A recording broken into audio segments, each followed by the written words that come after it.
Cuando salieron los hijos de Israel de la esclavitud en Egipto, oye, ayer éramos esclavos, ahora somos libres. La vida para ellos les cambió para siempre. Cuando alguien descubrió América y vino a Europa y dijo, oye, que allá hay gente, que allá hay civilizaciones, que allí hay otra cultura, que allá hay otros pueblos, cambió el rumbo de la historia, ¿no? Y tantas cosas, ¿no? Entonces creo que el mundo está a punto de cambiar. De hecho, desde el año pasado, concretamente desde el día 7 de octubre, lo que es toda la zona de Oriente Medio y otros países limítrofes ha cambiado completamente, totalmente. Y el mundo está cambiando de una forma tremenda y a partir de unos pocos días, semanas o meses, el mundo va a volver otra vez a cambiar. Y la Bélgica que has conocido o la Europa a la cual viniste a ganar dinero, a empezar una vida nueva, no va a ser la misma que tú te encontraste cuando llegaste aquí. Nosotros acabamos de llegar de los Estados Unidos hace unos días atrás. Y los hermanos que están allí, de Guatemala, de Honduras, de México, de Perú, de todos los países cercanos, me dicen, los Estados Unidos no es lo que nosotros conocimos hace 10, 15, 20 años atrás cuando vinimos a trabajar aquí. Y es que ha cambiado todo de una forma tremenda. Todo ha cambiado, el estilo de vida, la economía, la situación política, incluso el ambiente espiritual, ¿vale? Quiero decirles que Europa fue un continente que mandó centenares, tal vez miles de misioneros por todas partes del mundo. Hay obras que se abrieron en muchas partes del mundo, gente que salió de Europa, por ejemplo de Inglaterra, de Alemania, de Suiza, de otras naciones que hace mucho tiempo atrás eran lugares donde el cristianismo era muy fuerte.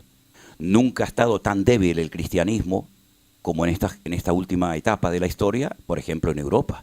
Hoy en día hay muchísimas iglesias que son mezquitas musulmanas. O se han cerrado y otras que se van a seguir cerrando. Entonces la pregunta es, bueno, ¿esto es casualidad? ¿Qué es lo que está ocurriendo que parece como que cada vez somos minoría, como que nuestros hijos parece que tienen que ir como medio asustados a la escuela porque hay una presión social y espiritual tremenda? Bueno, esto no ha hecho más que empezar. Y la Biblia nos dice lo que tenemos que hacer y lo que no tenemos que hacer para poder vivir una vida cristiana victoriosa en estos tiempos finales, ¿eh? Así que ayer les dije que leyeran, si no lo vamos a leer ahora, el capítulo 12 del libro de Apocalipsis, pero antes de entrar de lleno en el estudio, quiero dar la bienvenida a mi hermano Domingo y a su esposa Diana. Damos un aplauso a los hermanos. Dios te bendiga. Bendiciones. Ayer le dimos la bienvenida a un matrimonio que venía de París, que están aquí con nosotros también esta mañana. Hoy nos toca dar la bienvenida a nuestros hermanos de Holanda, aunque Domingo de holandés, como ustedes pueden comprobar, no tiene nada. No tiene nada de holandés. Este es canarión total, de Canarias. Y la verdad es que yo estoy muy agradecido, y lo he dicho ya, se lo he comentado a él también, en privado, muy agradecido porque la finca esta que el Señor nos ha permitido adquirir en Alicante, necesitamos hacer unos baños, porque los que había eran muy pequeñitos, y Domingo se ha pegado allí un mes, ¿no? Como en la mili, ¿no? Las días, los minutos, las horas y los segundos, ¿no? 50 días, pero tienen que ir a ver los baños. Claro, yo no dejo entrar a nadie porque están tan bonitos que me da pena que me los ensucien. Yo les digo, mira qué bonitos los baños de Domingo. Venga, ahora vayan al campo, ¿no? Pero un trabajo espectacular, trabajo tremendo, que si este hermano no hubiera ido, pues nosotros no hubiéramos sido capaces nunca, ¿no? De hacer eso. Yo le hubiera dado, como decimos en Canarias, no sé si es una palabra que se emplea aquí, una escupidera esta, ¿no? Una vacinilla, le digo, toma, ¿quieres ir al baño? Toma, ahí tienes, ya está. Con eso te apañas, ¿eh? Y papel, pues miran los árboles, coges hierbitas o piedras, ¿no? Pero bueno, la verdad que estamos muy agradecidos porque fue un hermano que se pegó, ya digo, 50 días allí trabajando fuerte. Y gracias al Señor, con los voluntarios que están yendo, estamos dejando aquello en condiciones. Y probablemente esa finca sirva para más cosas de lo que uno pensaba en un principio, que iba a ser utilizada, ¿no? ¿Hay alguien que haya venido también de un sitio lejano, que está esta mañana aquí, que a lo mejor no vino? ¿Ustedes, hermanos, de dónde vinieron? Oh, también vinieron de Holanda. Ah, mira, ustedes también, los 4. Y los atrás también. Entonces, 2, 4, 6, 8 de Holanda vinieron. Un aplauso a los 8 de hermanos de Holanda. Gloria a Dios, qué bueno, no sabía. Pensé que eran de aquí. Es que ya no me entra más en el disco duro, hermano. Ya el disco duro está saturado. Nombres, caras, teléfono. A veces me despierto y digo, Elena, ¿dónde estamos? ¿Dónde estamos? ¿Esto es un hotel? No, la verdad les digo, ¿no? Que no me pase lo que le pasó una vez a un pastor, que viajaba tanto, que bueno, uno hoy un día aquí, hoy un día allá, un hotel, una casa, y entonces El hombre a medianoche le entró unas ganas tremendas de ir al baño, le sentó muy mal la comida y claro, como no sabía ni dónde estaba, abrió la puerta y salió para afuera, para el pasillo del hotel y trancó la puerta y el hombre se quedó allí en paños menores en el hotel con unas ganas tremendas de ir al baño y decía, Dios mío, ¿y ahora cómo entro? No tengo la llave, pero tengo unas ganas tremendas de ir al baño, estoy muy mal del estómago, me ha sentado fuerte la comida, el picante, Dios mío, ¿qué hago? Entonces vio allí esos ceniceros grandes que hay que son para tirar las colillas, ¿saben? Los que fuman, ¿saben? ¿No? Las colillas y tal, y el hombre miró para todos los lados y dijo, Dios mío, yo no aguanto más, Señor, y el hombre estaba pasándolo mal y el hombre se sentó allí y el hombre pues dejó allí el paquete, ¿no? Dejó allí el regalo. Y entonces dice, ¿y ahora cómo entro en la habitación si no tengo la llave? 3 de la mañana, Dios mío, ¿qué hago? Entonces, creo que en el ascensor hay un botón que a lo mejor me vienen a buscar. Entonces el hombre llama al ascensor, se abre la puerta, toca el botón y le dicen, sí, dígame, aquí en la recepción, mire que soy el señor fulanito de tal. Y es que dice, no, señor, no hace falta que usted nos cuente nada. Lo hemos visto todo por las cámaras del hotel. En fin, gracias a Dios a mí nunca me ha pasado eso. Peor fue el pastor que fue a predicar a una iglesia y le pusieron estos micrófonos inalámbricos, ¿sabes? ¿No? Que te ponen la cosita aquí atrás y el hombre se fue al baño, también estaba fatal y le dejaron el micrófono abierto y el hombre en el baño. En fin, tantas anécdotas que podríamos contar. Yo había dejado mi Biblia que... a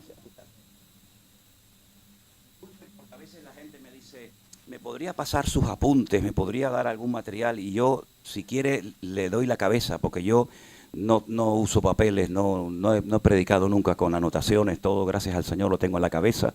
Así que si alguien me pide apuntes o anotaciones, pues no te puedo dar nada porque yo no utilizo papeles a la hora de enseñar ni de predicar, ¿no? Pero bueno, estén atentos. Vámonos al libro del Apocalipsis, por favor. ¿Quién lo escribió? ¿Quién fue? Vamos a ponernos un poquito al día. ¿Quién escribió este libro? Muy bien, Juan. Juan fue el último discípulo que quedaba con vida. Ya todos habían muerto. Menos uno que se quitó la vida, se suicidó, que fue Judas Iscariote en Jerusalén. Ya todos habían muerto, él es el último superviviente, tiene aproximadamente, para redondear las cifras, unos 100 años de edad.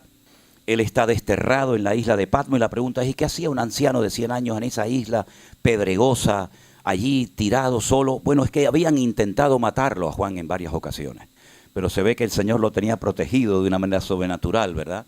Porque en esta vida no venimos cuando quisimos, sino cuando el Señor lo decidió y nos vamos cuando el Señor lo decida, ¿no?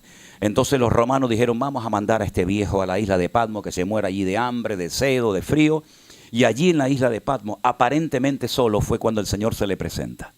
Y le da unas visiones y unas revelaciones espectaculares y le dice, escribe todo lo que te estoy contando, escribe todo lo que estás viendo y se lo vas a mandar a 7 iglesias.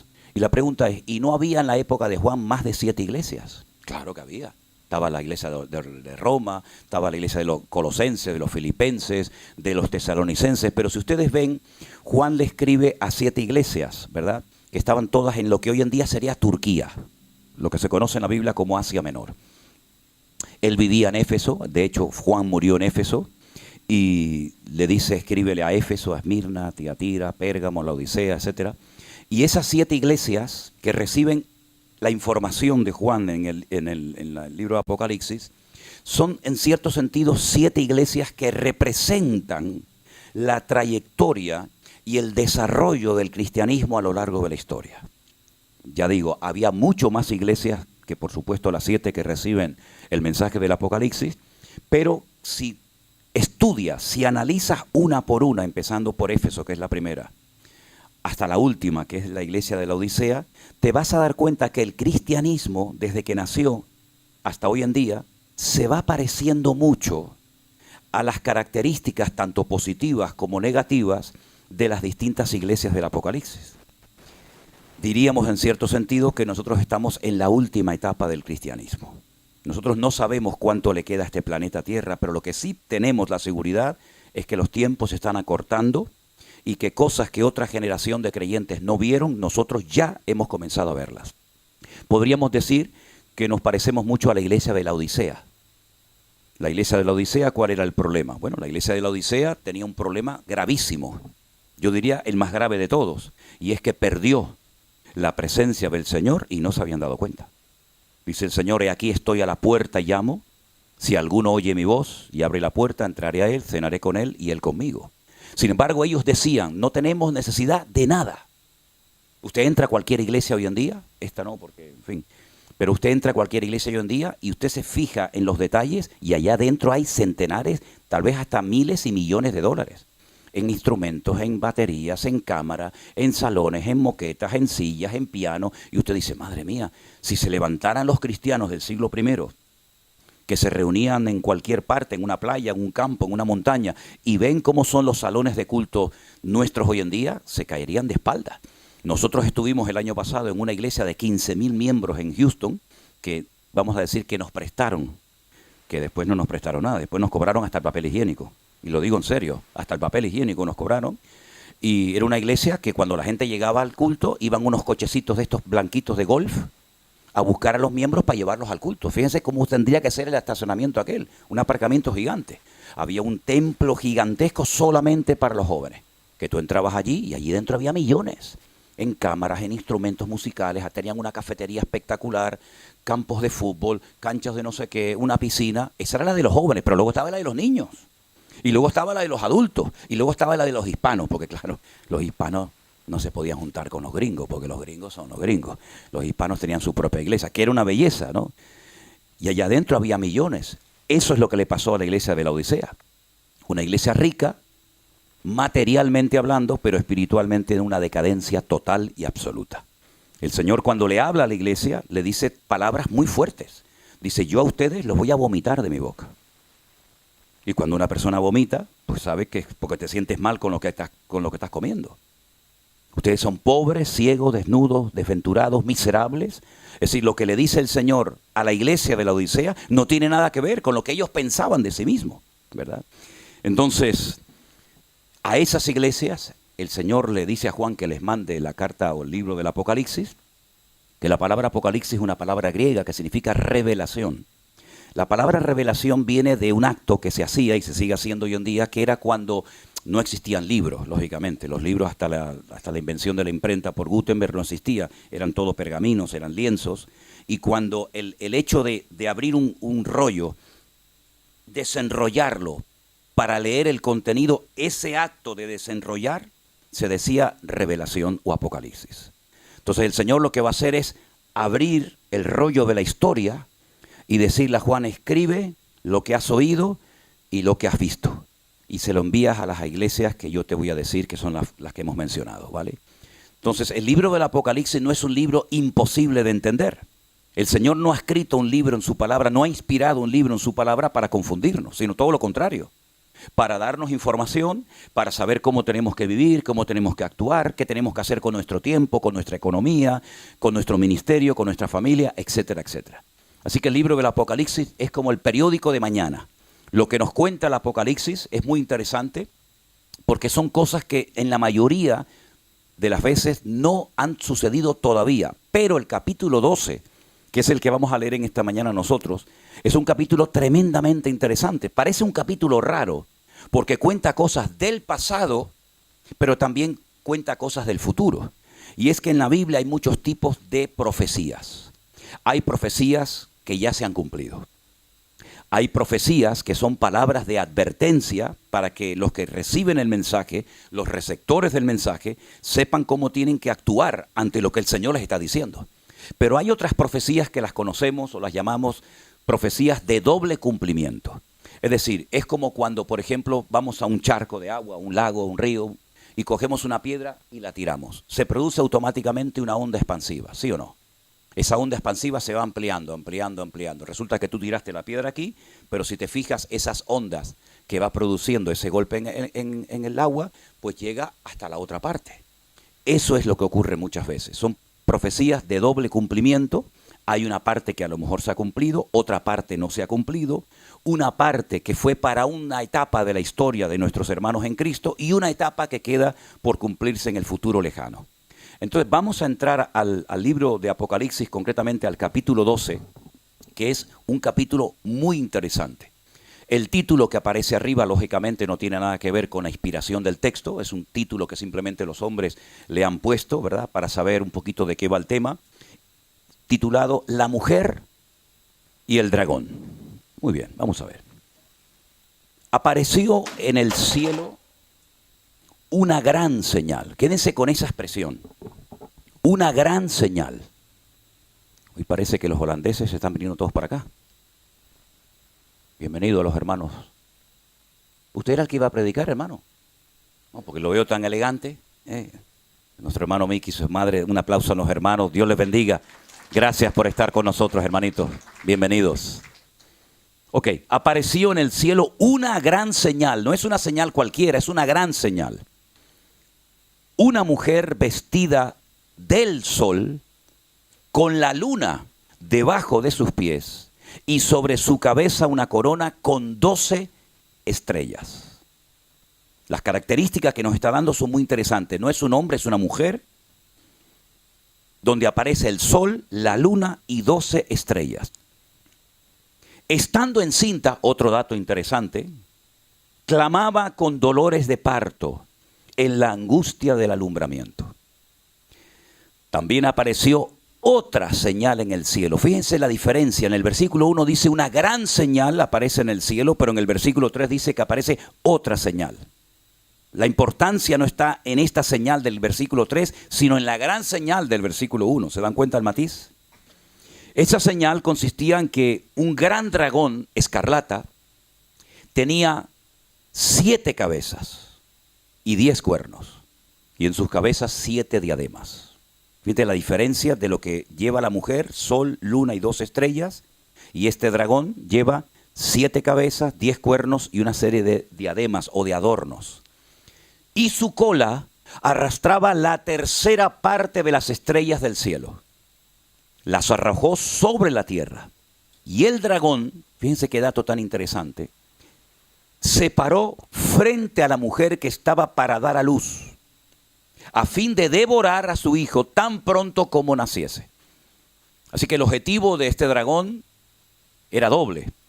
Era hacerle daño a la mujer, a la madre, y al mismo tiempo devorar, destruir al niño una vez que naciera. Ahora vienen datos e información sobre la criatura, sobre el niño.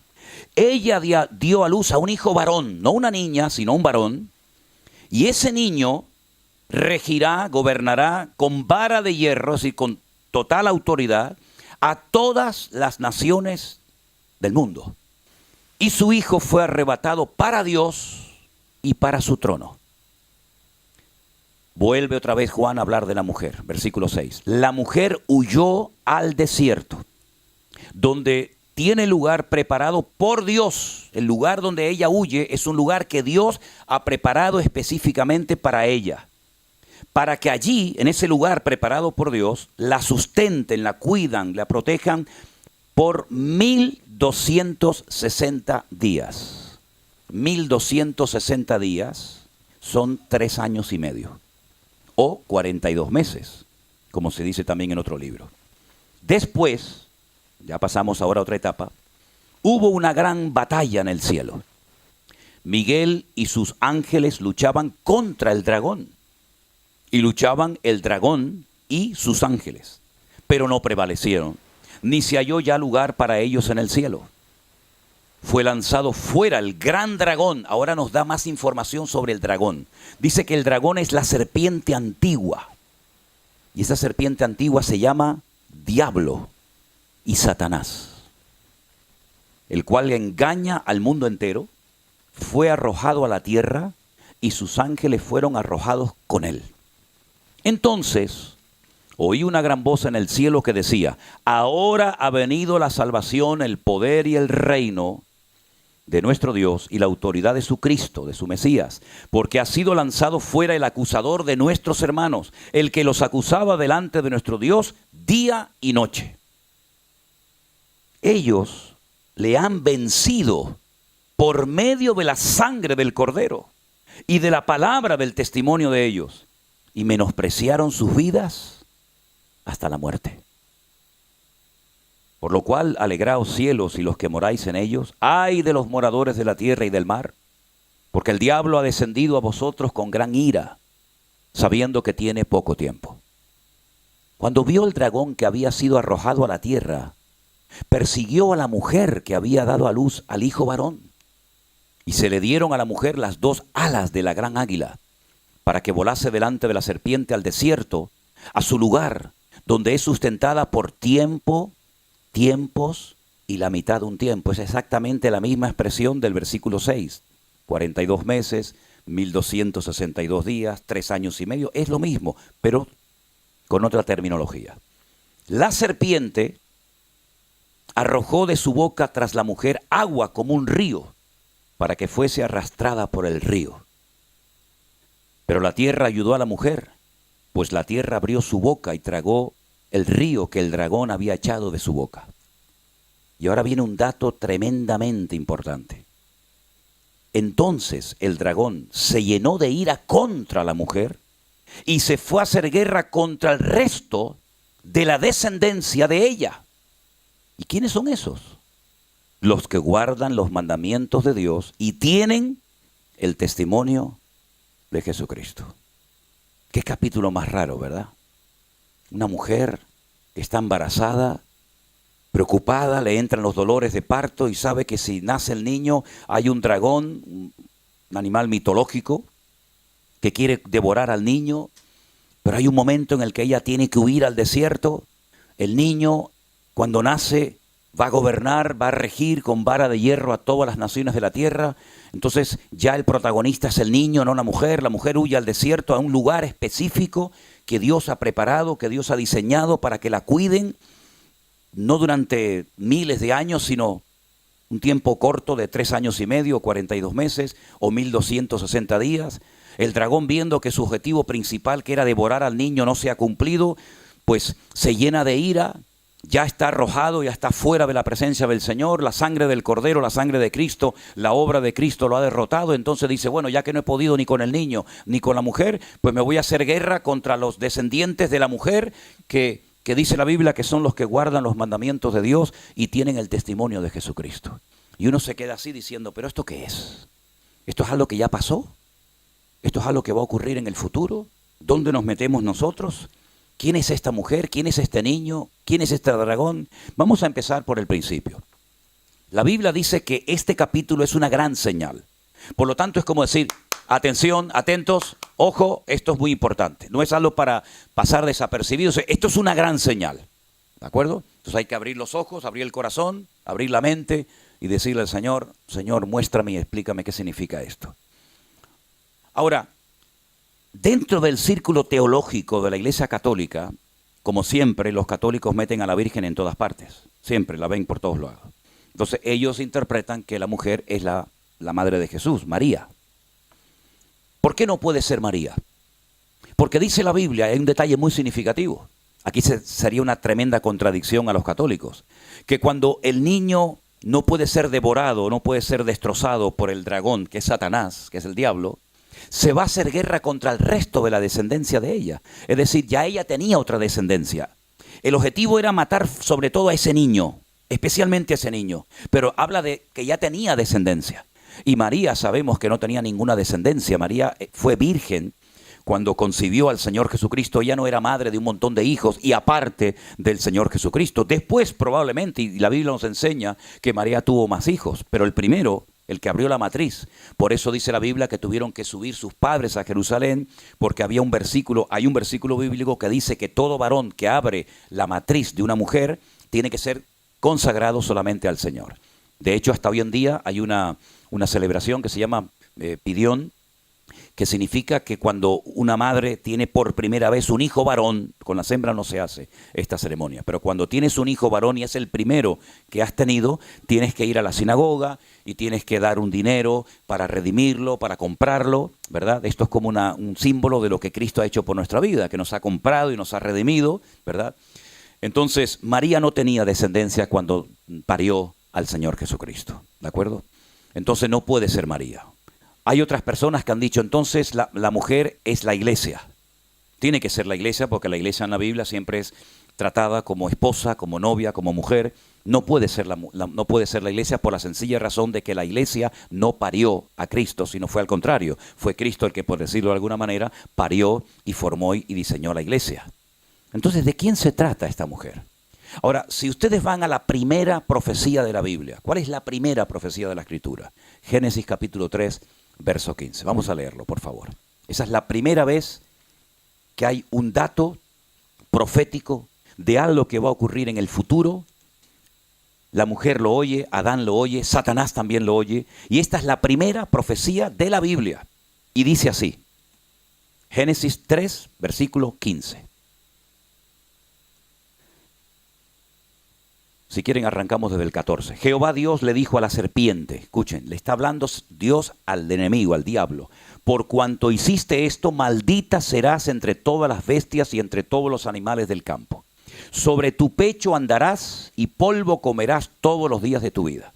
Se ve que antes la serpiente cuando tentó a Eva no se arrastraba, porque la consecuencia de su pecado es que a partir de ese momento se arrastraría. Luego probablemente antes volaría o caminaría, o vete tú a saber qué hacía. Entonces le dice al diablo, aparte de eso, pondré enemistad. Habrá una lucha constante y permanente, una enemistad entre ti y la mujer. Entre tu simiente y una simiente suya, es decir, un heredero de ella. Esta te herirá en la cabeza y tú le herirás en el calcañar. Parece como que el Señor no está diciendo mucho, pero está diciendo muchísimo. Está diciendo que un descendiente de la mujer, que no sabe Satanás cómo se va a llamar, ni dónde va a nacer, ni nada, sino simplemente tiene este dato, porque el diablo no es omnisciente, es decir, no lo sabe todo, pero va cogiendo datos que Dios le va dando, ¿verdad? Porque el diablo no es un ser, perdonen la expresión, no es un estúpido, es un ser acabado en hermosura, lleno de sabiduría, el sello de la perfección, son los calificativos que el Señor utilizó para definirlo una vez que lo creó, no como diablo evidentemente, sino como arcángel.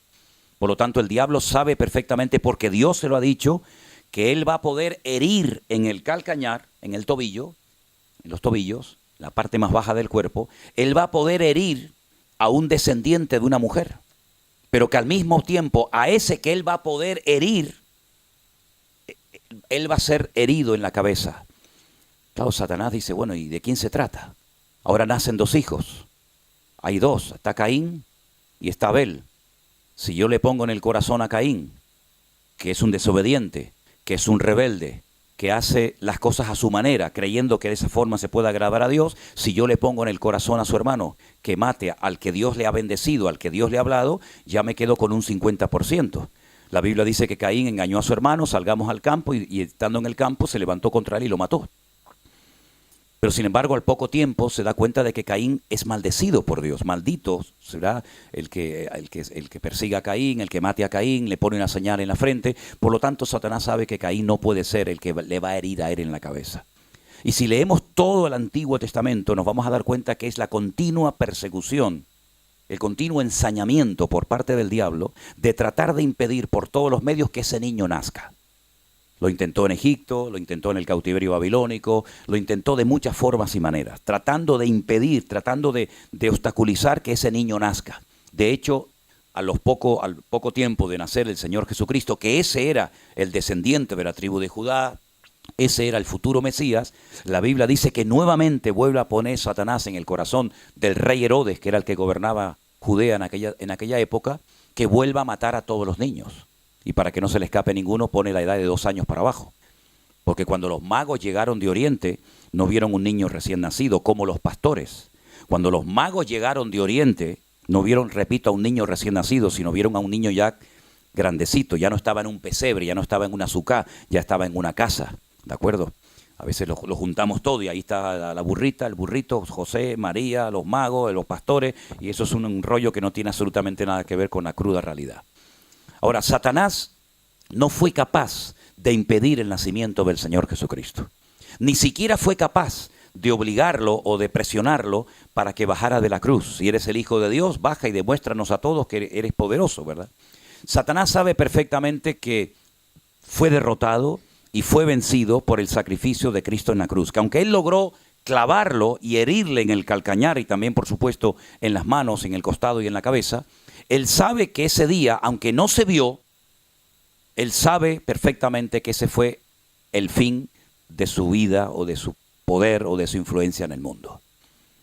Lamentablemente todavía hay muchos cristianos, digo lamentablemente porque es una pena que haya cristianos que estén todo el día que si el diablo de esto, que si el diablo lo otro, que si el diablo me tentó, que si el diablo no sé qué, que si el diablo no sé cuánto, cuando estamos hablando de una persona que ha sido totalmente derrotada, no destruida, es un condenado a muerte en libertad condicional, por decirlo de alguna manera. Estás condenado a muerte, pero yo te dejo suelto un tiempo. Porque Satanás no está atado, Satanás no está en el infierno. Satanás anda dando vueltas, buscando a quien devorar, ¿verdad? Ahora bien, la mujer es el pueblo de Israel, que recibe la promesa por medio de Eva, por medio de Abraham, por medio de Isaac, por medio de Jacob, por medio de las tribus de Israel, recibe la promesa de que algún día un descendiente del pueblo de Israel, y fue dando datos el Señor a lo largo de la historia, diciendo de las 12 familias, esta es la familia de la cual va a proceder el Mesías, y es de la tribu de Judá, de la cual era el rey David, ¿verdad? Entonces, la mujer es el pueblo de Israel, el niño es el Señor Jesucristo, que tenía que nacer. Ahora, si ustedes se dan cuenta, el arcángel Gabriel apareció en varias ocasiones en lo que llamamos nosotros el Antiguo Testamento. Pero la primera vez que el ángel Gabriel aparece en el Nuevo Testamento es cuando va a la casa de una mujer llamada Miriam o María.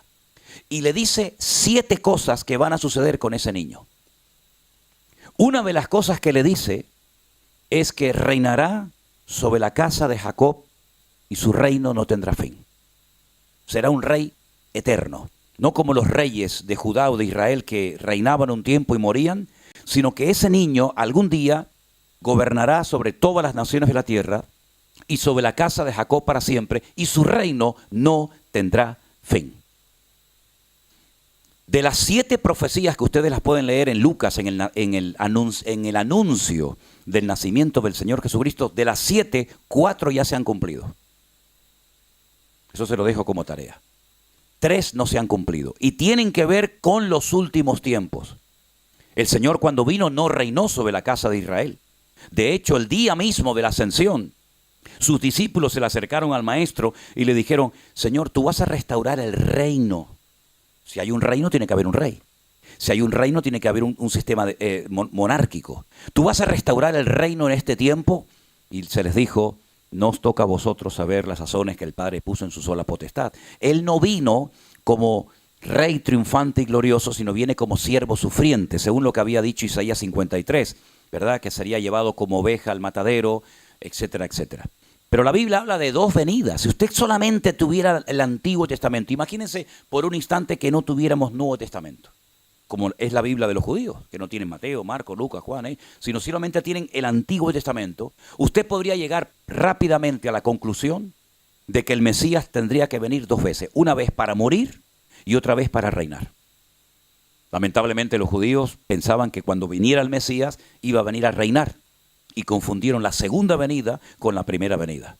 Por eso ellos rechazan a Jesús, rechazan al Señor Jesucristo, porque dice que Él no fue capaz de unir a todas las tribus de Israel, ¿verdad? Que nadie sabe dónde están, y reinar sobre la casa de Jacob para siempre. Por eso lo descartan como un falso Mesías.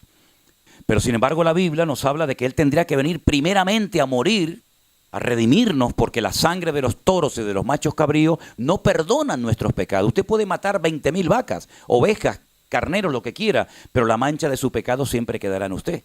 Pero cuando viene el Señor Jesucristo, una persona que le llamamos Juan el Bautista, dijo: este es el Cordero de Dios, que es el que quita, no el que cubre, no el que tapa, sino el que quita el pecado. Y efectivamente, Jesús fue el Cordero, la víctima inocente, que tendría que morir en tu lugar y en mi lugar. Por eso los judíos le llamaron la atención a los discípulos, porque todos los años en la fiesta de Pesaj, que se celebra en la época de marzo, abril, la fiesta de la Pascua, el sumo sacerdote se iba al sur, como a 7, 8 kilómetros más o menos de Jerusalén, está un pueblecito llamado Betlehem, que significa la casa del pan, o Belén, como lo llamamos nosotros. Y entonces allí era donde se criaban los corderos para sacrificarlos en el templo. Allí fue donde nació el Señor. Por eso allí estaban los pastores esa noche cuando el Señor Jesús nació. Y entonces el sumo sacerdote iba a Belén y compraba 2 corderos. Y cuando iba rumbo a Jerusalén, la gente en esa puerta estaba esperando al sumo sacerdote, y cuando lo veían en el horizonte, cuando veían que venía con los 2 corderos, la gente comenzaba a decir: Baruch haba Beshem Adonai. Bendito el que viene en el nombre del Señor. Entonces, un cordero, echaban suertes, hacían como una especie de rifa, no sé, una especie de suerte, y decían: bueno, a este le tocó morir aquí en el altar en Jerusalén, y al otro lo tenemos que mandar a Azazel, se llamaba así, al desierto. y allí tiene que morir, allí tiene que ser despeñado. Tan pronto muera el cordero en el desierto, nosotros que estamos en Jerusalén sacrificamos al otro cordero que estaba vivo. Sí, pero no había teléfono, no había WhatsApp. ¿Cómo sé yo que estoy en Jerusalén, que este cordero que se ha llevado al desierto ya está muerto y ya puedo matar al que está vivo? ¿Cómo lo sé? Entonces les ocurrió una idea genial. Cuando ustedes van a Jerusalén se van a encontrar a muchos pidiendo en la calle dinero y te venden un hilito rojo que te lo amarran aquí. Y ellos dicen, no, para la buena suerte. Pero fíjense lo que se hacía. Se ponía un hilo en uno de los cuernos del carnero que se llevaba al desierto y otro hilo en el que se quedaba en Jerusalén. Milagrosamente, cuando el cordero que se llevaba al desierto para ser despeñado y muerto era el que se llevaba los pecados, ¿vale? Era como que le cargamos todos los pecados a este animal y lo llevamos al desierto para que se lleve nuestros pecados y allí lo matan.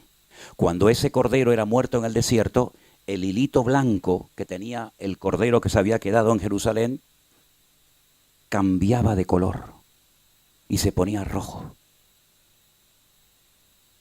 Y la gente sabía, ya ha muerto el cordero del desierto. ¿Saben ustedes que desde el día que murió el Señor Jesucristo en Jerusalén, nunca más el cordón cambió de color? Nunca más, lo dice el Talmud, jamás. Pero ellos siguen con la tradición de que si quieres tener buena suerte, te venden un hilito rojo que te lo pones en la mano. De hecho, hay muchos lugares que la gente se pone para el mal de ojo, para la buena suerte, ¿no? ¿Verdad? Le ponen un cosito rojo. De ahí viene toda esa vaina. De ahí viene toda esa leyenda, toda esa tradición.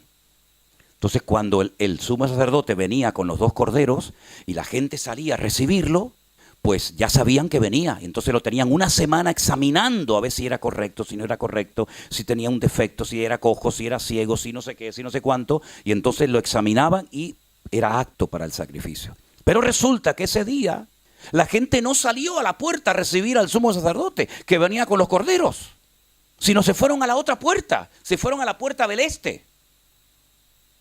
Y entonces toda la multitud comenzó a decir, Baruch, Jabá, Beshen, Adonai, bendito el que viene en nombre del Señor. Pero ¿quién viene ahí? ¿Quién viene por ahí? Viene uno montado en un pollino de asno. Y entonces los religiosos salieron corriendo y le decían a los discípulos, cállense, ¿pero qué están diciendo? Si ustedes no tienen que decirle esto a este hombre, ustedes se lo tienen que decir al sumo sacerdote que viene por la otra puerta, que lo han dejado solo. Y entonces dijo el Señor, si estos se callan, las piedras hablarían. Y ese día entró triunfalmente el Señor Jesucristo, pero Él sabía perfectamente que en esa misma semana lo iban a crucificar. Porque Él sabía que había venido para morir en una cruz. Pero y entonces las profecías que hablaban de un Mesías reinante, de un Mesías que iba a venir a gobernar, no se cumplieron. Fue un fracaso, no. Es que, por así decirlo, la venida del Mesías tiene dos partes. Parte A y parte B. Y entonces, ¿cómo podemos saber cuál es una y cuál es otra? Porque tanto el hebreo, el idioma del Antiguo Testamento, como el griego, el idioma del Nuevo Testamento, no hace falta dar muchas explicaciones, sino que hay palabras, términos concretos y específicos para saber a qué venida se está refiriendo el autor de la carta. Por ejemplo, cuando usted lee la palabra epifanía, hace referencia a la primera aparición física y visible del Mesías. Pero cuando usted lee en los textos del Nuevo Testamento la palabra parousia, usted se da cuenta de que el autor está hablando de una aparición del Mesías, pero de una segunda aparición que es como rey triunfante y glorioso. La primera nosotros no la vimos, pero la segunda no le quepa la menor duda de que la vamos a ver y disfrutar, porque dice que reinaremos juntamente con Cristo. Ahora bien, el niño que nace es el Señor Jesús. Pero viendo que no pudo destruirlo, se ensaña contra la madre, que es la mujer de la historia del capítulo 12 de Apocalipsis, y dice que hace guerra contra ella. ¿Ha habido un pueblo más perseguido a lo largo de la historia que el pueblo de Israel? De todas partes los han expulsado. Hay escritos de los famosos judíos de antaño que dice que los dos lugares donde vivieron durante siglos los judíos y se sintieron muy cómodos, muy a gusto, como si fuera su propia tierra, fue España y Alemania. qué curioso que de esos dos países, de esas dos naciones, donde tan cómodos se sentían, los mataron, los masacraron y los expulsaron, los que pudieron. ¿Qué les parece? Entonces el pueblo de Israel ha sido un pueblo que siempre ha sido perseguido desde los tiempos ancestrales, desde los tiempos que nació, ya desde el vientre de la madre. Aquella mujer que tenía una guerra en su interior, ¿se acuerdan? Y se fue a consultar al Señor y dijo, Señor, se están matando. ¿Qué me pasa que aquí dentro, en vez de disfrutar de este embarazo, tengo una guerra aquí adentro? Y el Señor le dijo, es que efectivamente eso es lo que tienes dentro. Tienes dos naciones dentro de tu vientre. Tienes a dos criaturas y el mayor servirá al menor.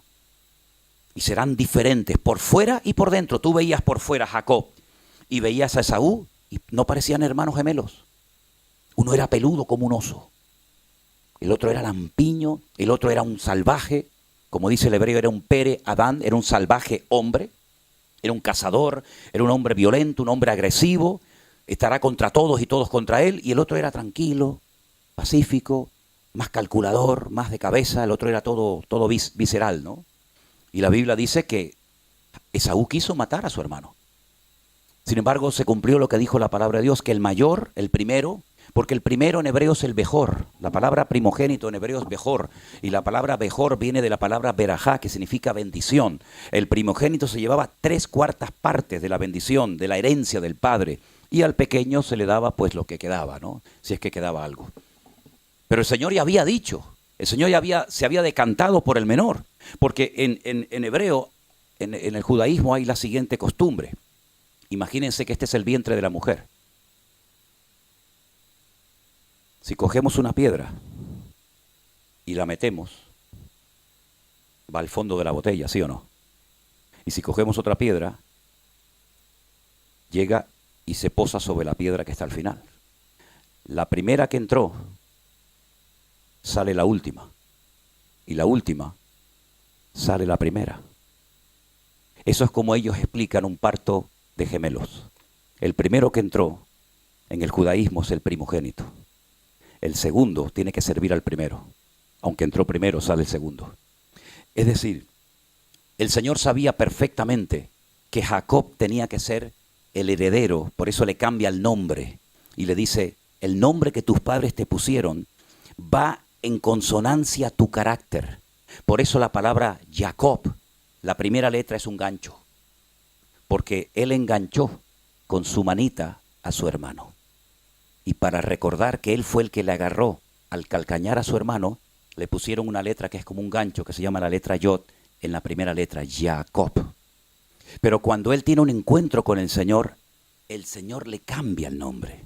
Y le dice, ya no vas a ir por la vida pues haciendo las triquiñuelas que todos sabemos. Ahora te voy a llamar Israel. Es un nombre inventado por Dios. Israel tiene la letra Yod, la letra Sim, la letra Resh, la letra Aleph y la letra Lamet. En esas letras, la primera letra, la letra de Jacob, tenés a Jacob y a Isaac. Jacob y Isaac. En la segunda letra, la Sim, la Sames, perdón, pero la Sim, pero con sonido S, tienes a Sara. En la letra Resh tienes a Rachel y a Rebeca. En la letra Aleph, que es la A, tienes a Abraham. Y en la letra Lamet tienes a Lea. Es decir, que en el nombre Israel tienes a Abraham, Isaac, Jacob, Rebeca, Raquel y Sara. Todos están en el nombre Israel. Y las primeras 3 letras, quitamos las 2 últimas, que se queda Yashar, significa recto. Y las 2 últimas significan Dios. A partir de ahora vas a caminar recto delante de Dios. Porque yo he enderezado tu vida para que nunca más vuelvas a hacer lo que has hecho, sino que serás recto delante de mi presencia. Entonces, ese pueblo, Satanás lo odia, porque durante siglos fue el pueblo que representó la presencia y la existencia de Dios en la tierra. Hoy en día, si vamos por muchas partes del mundo, hay mucha gente que se definen como cristianos, sean evangélicos, sean católicos, sean luteranos, y ya prácticamente todo el mundo sabe que hay una Biblia, que hubo un Señor Jesucristo, que hubieron unos apóstoles, etc. Pero en aquella época, los únicos en el mundo que sabían que había un único Dios que se quería rebelar y tener comunión con el hombre eran ellos, era el pueblo de Israel. Por eso las costumbres de ellos eran diferentes a las de los demás pueblos. Por eso ellos, por ejemplo, cuando llegaba el séptimo día, el día de la semana del reposo, ellos no trabajaban.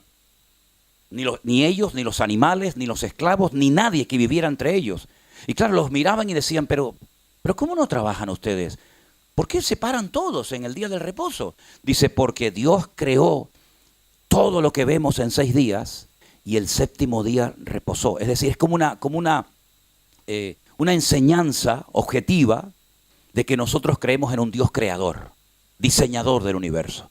Y eso para ellos era un impacto. Y llenaban sus casas de velitas, de mucha luz. De ahí que después el Señor nos diga, ustedes ahora son la luz del mundo. Y una luz no se puede meter debajo de la mesa, sino se pone encima para que alumbre a todos los hombres. Entonces Satanás sabía que el único pueblo que sabía que había un profeta, que había un Dios, que había un cielo, que había un infierno, que vendría un Mesías, eran ellos. Por eso Satanás quiso siempre destruir a ese pueblo. Porque destruyendo a ese pueblo, destruye el testimonio de Dios en la tierra. Si ellos no hablan de Dios, ¿quién va a hablar de Dios si nadie le conoce? Si lo primero que hicieron, por ejemplo, para poner un ejemplo, los filisteos, cuando conquistan a Israel, es coger el arca de la alianza y llevarla ¿a dónde? A su templo. Porque ellos pensaban que cuando se iba a la guerra, también se enfrentaban en el mundo espiritual los dioses tanto de uno como de otro. Y lo que estamos viviendo hoy en día es mucho más que un conflicto entre palestinos y judíos. Es mucho más que eso. Es un conflicto espiritual. ¿Quién puede más? ¿Alá o el Dios de los hebreos? ¿Quién tiene más autoridad? Por ejemplo, el Corán, que es el libro sagrado para el mundo musulmán, o las escrituras de ustedes, los judíos. Es todo un conflicto espiritual que no se arregla con bombas, que no se arregla con tiros. Al contrario, cada vez va a ser peor. Y va a llegar un momento que no se va a poder controlar, porque es más y más y más y más y más, ¿verdad? Es el ojo por ojo y diente por diente. El único que puede poner paz, verdadera paz, es el creador del universo, es Dios. El hombre no puede poner paz. Hoy firmas un tratado de paz y mañana lo quebrantamos. Hoy digo, bueno, no nos atacamos más, mentira, mañana nos atacamos otra vez. Y siempre el hombre está pensando en cómo atacar, cómo destruir, cómo hacer esto, cómo hacer aquello. Si alguien logra destruir a Israel, si alguien fuera capaz de destruir a esa gente, demostraría 2 cosas. Que el Dios de ellos es más débil que el mío. O que Dios es un mentiroso y no pudo cuidarlos como tú dijiste que los ibas a cuidar. Ahora, fíjense que no estamos hablando de un pueblo perfecto, ni mucho menos, cuidado, cuidado. Pero Dios dice, yo he empeñado mi palabra. Yo sé que hoy en día la palabra de un hombre pues vale poco, pero hace muchos años tú le dabas la mano a un hombre y no hace falta firmar ningún contrato. Yo te digo que te voy a vender mañana mi auto y te lo vendo.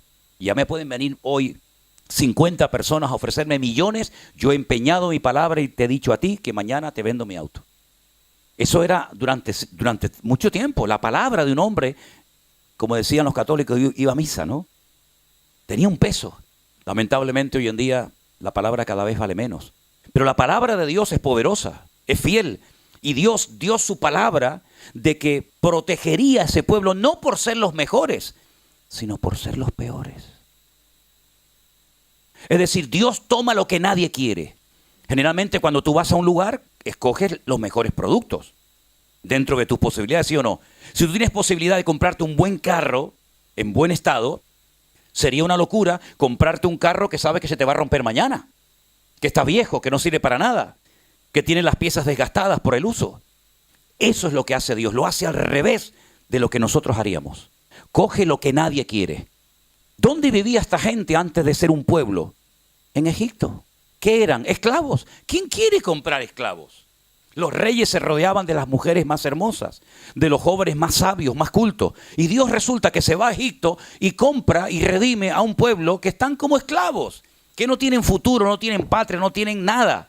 Y Dios los redime y dice, no lo hago por vosotros, sino lo hago por mí. Yo los escogí y los protegeré y nadie te podrá hacer frente en todos los días de tu vida. ¿Cuántos pueblos y cuántos imperios, seamos sinceros, aunque no fuéramos cristianos, cuánta gente ha dicho, los vamos a destruir? Mira, Egipto, el faraón de Egipto intentó destruirlos. Y Egipto era una potencia militar como nunca jamás te podías haber imaginado. Egipto fue destruida. Y los judíos salieron. Y Egipto fue destruida. Llegó Nabucodonosor, una potencia militar brutal desde Irak, Babilonia en la Biblia. Les quemó el templo.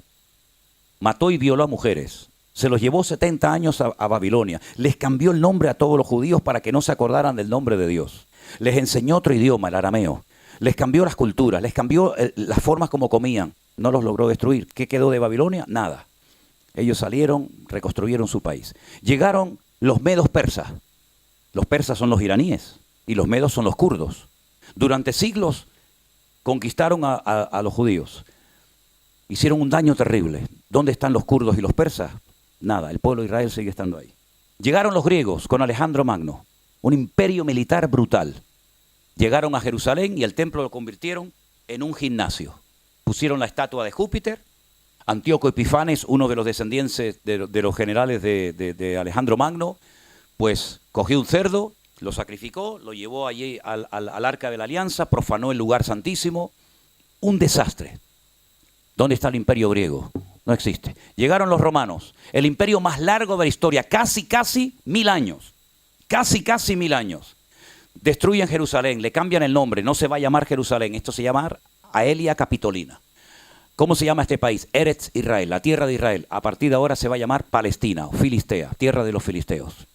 Quemaron, torturaron, crucificaron, destruyeron. ¿Dónde está el imperio romano? No está el imperio romano. Llegaron los cruzados, llegaron los españoles, quisieron destruir al pueblo de Israel. O se convierten o les cortamos la cabeza. Los que se convertían los llamaban cerdos, marranos. ¿De dónde creen ustedes que viene la costumbre de tener una hucha en forma de cerdo? Una hucha para guardar dinero con la rajita arriba para guardar dinero. Del cerdo avaricioso judío. A las afueras de Andalucía hay unas montañas que se llaman Despeñaperros. ¿Qué hacían en esa montaña? Pues cogían a los perros judíos y los tiraban al barranco y los mataban. ¿Qué pasó con el imperio español? El imperio más grande que jamás ha existido. La mitad de Estados Unidos, Filipinas, parte de Europa, toda Latinoamérica. ¿Dónde está el imperio español? No hay nada. Cada vez somos menos y cada vez estamos más divididos. Hasta los catalanes se quieren ir de España. Llegó Hitler, Segunda Guerra Mundial, una fuerza militar tremenda. Uno contra todos. Nunca había pasado eso, ¿eh? Uno contra todos. Dominó Bélgica, conquistó Italia, conquistó Alemania, conquistó Austria, conquistó Polonia, conquistó Holanda, conquistó todo. ¿Qué fue del Tercer Reich que decía que iban a durar 1000 años? ¿Dónde están? Murieron todos. Los judíos los masacraron. A los pocos años, 1948, la Segunda Guerra Mundial creo que terminó en el 45, 3 años más tarde ya tienen un país los judíos. Y Hitler ya se murió. Tú dices, bueno, pero vamos a ver, ¿pero qué tiene esta gente? ¿Qué le pasa a este pueblo? Es que Dios ha empeñado su palabra. Ahora Israel está peleando contra 7 frentes diferentes. Díganme ustedes un país que pelee contra 7 frentes al mismo tiempo. Un país que es así. Que es el 0,02% de la población mundial. 9 millones de judíos viven allí, parece que viven 1000 millones. 9 millones de judíos contra millones de naciones. Y tú dices, ¿pero qué es lo que pasa? ¿Cómo es posible que hay imágenes, hay muchas imágenes, que lancen los cohetes para allá y se den la vuelta y vuelvan para el que lo lanzó? ¿Cómo es posible que ocurran tantas cosas?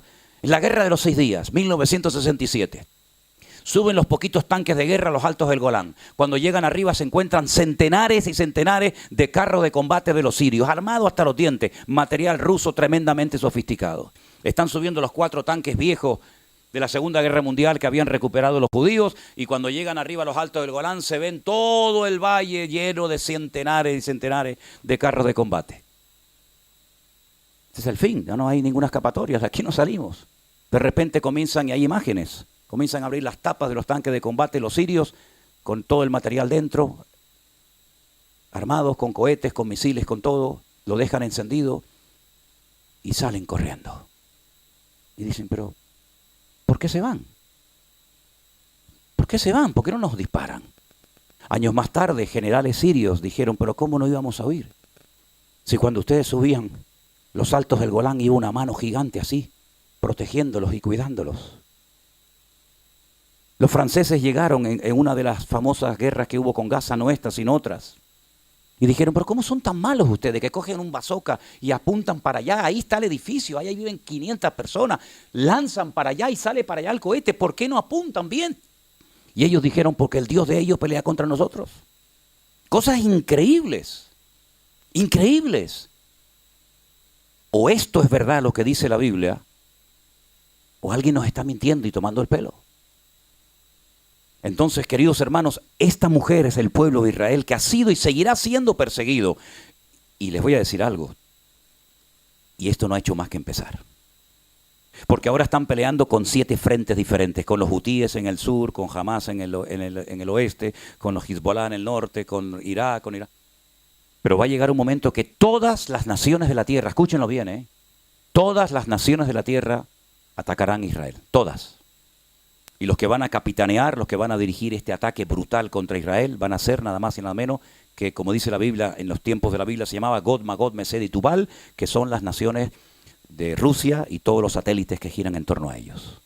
Putin fue criado por una familia hebrea. Putin no va a atacar a Israel.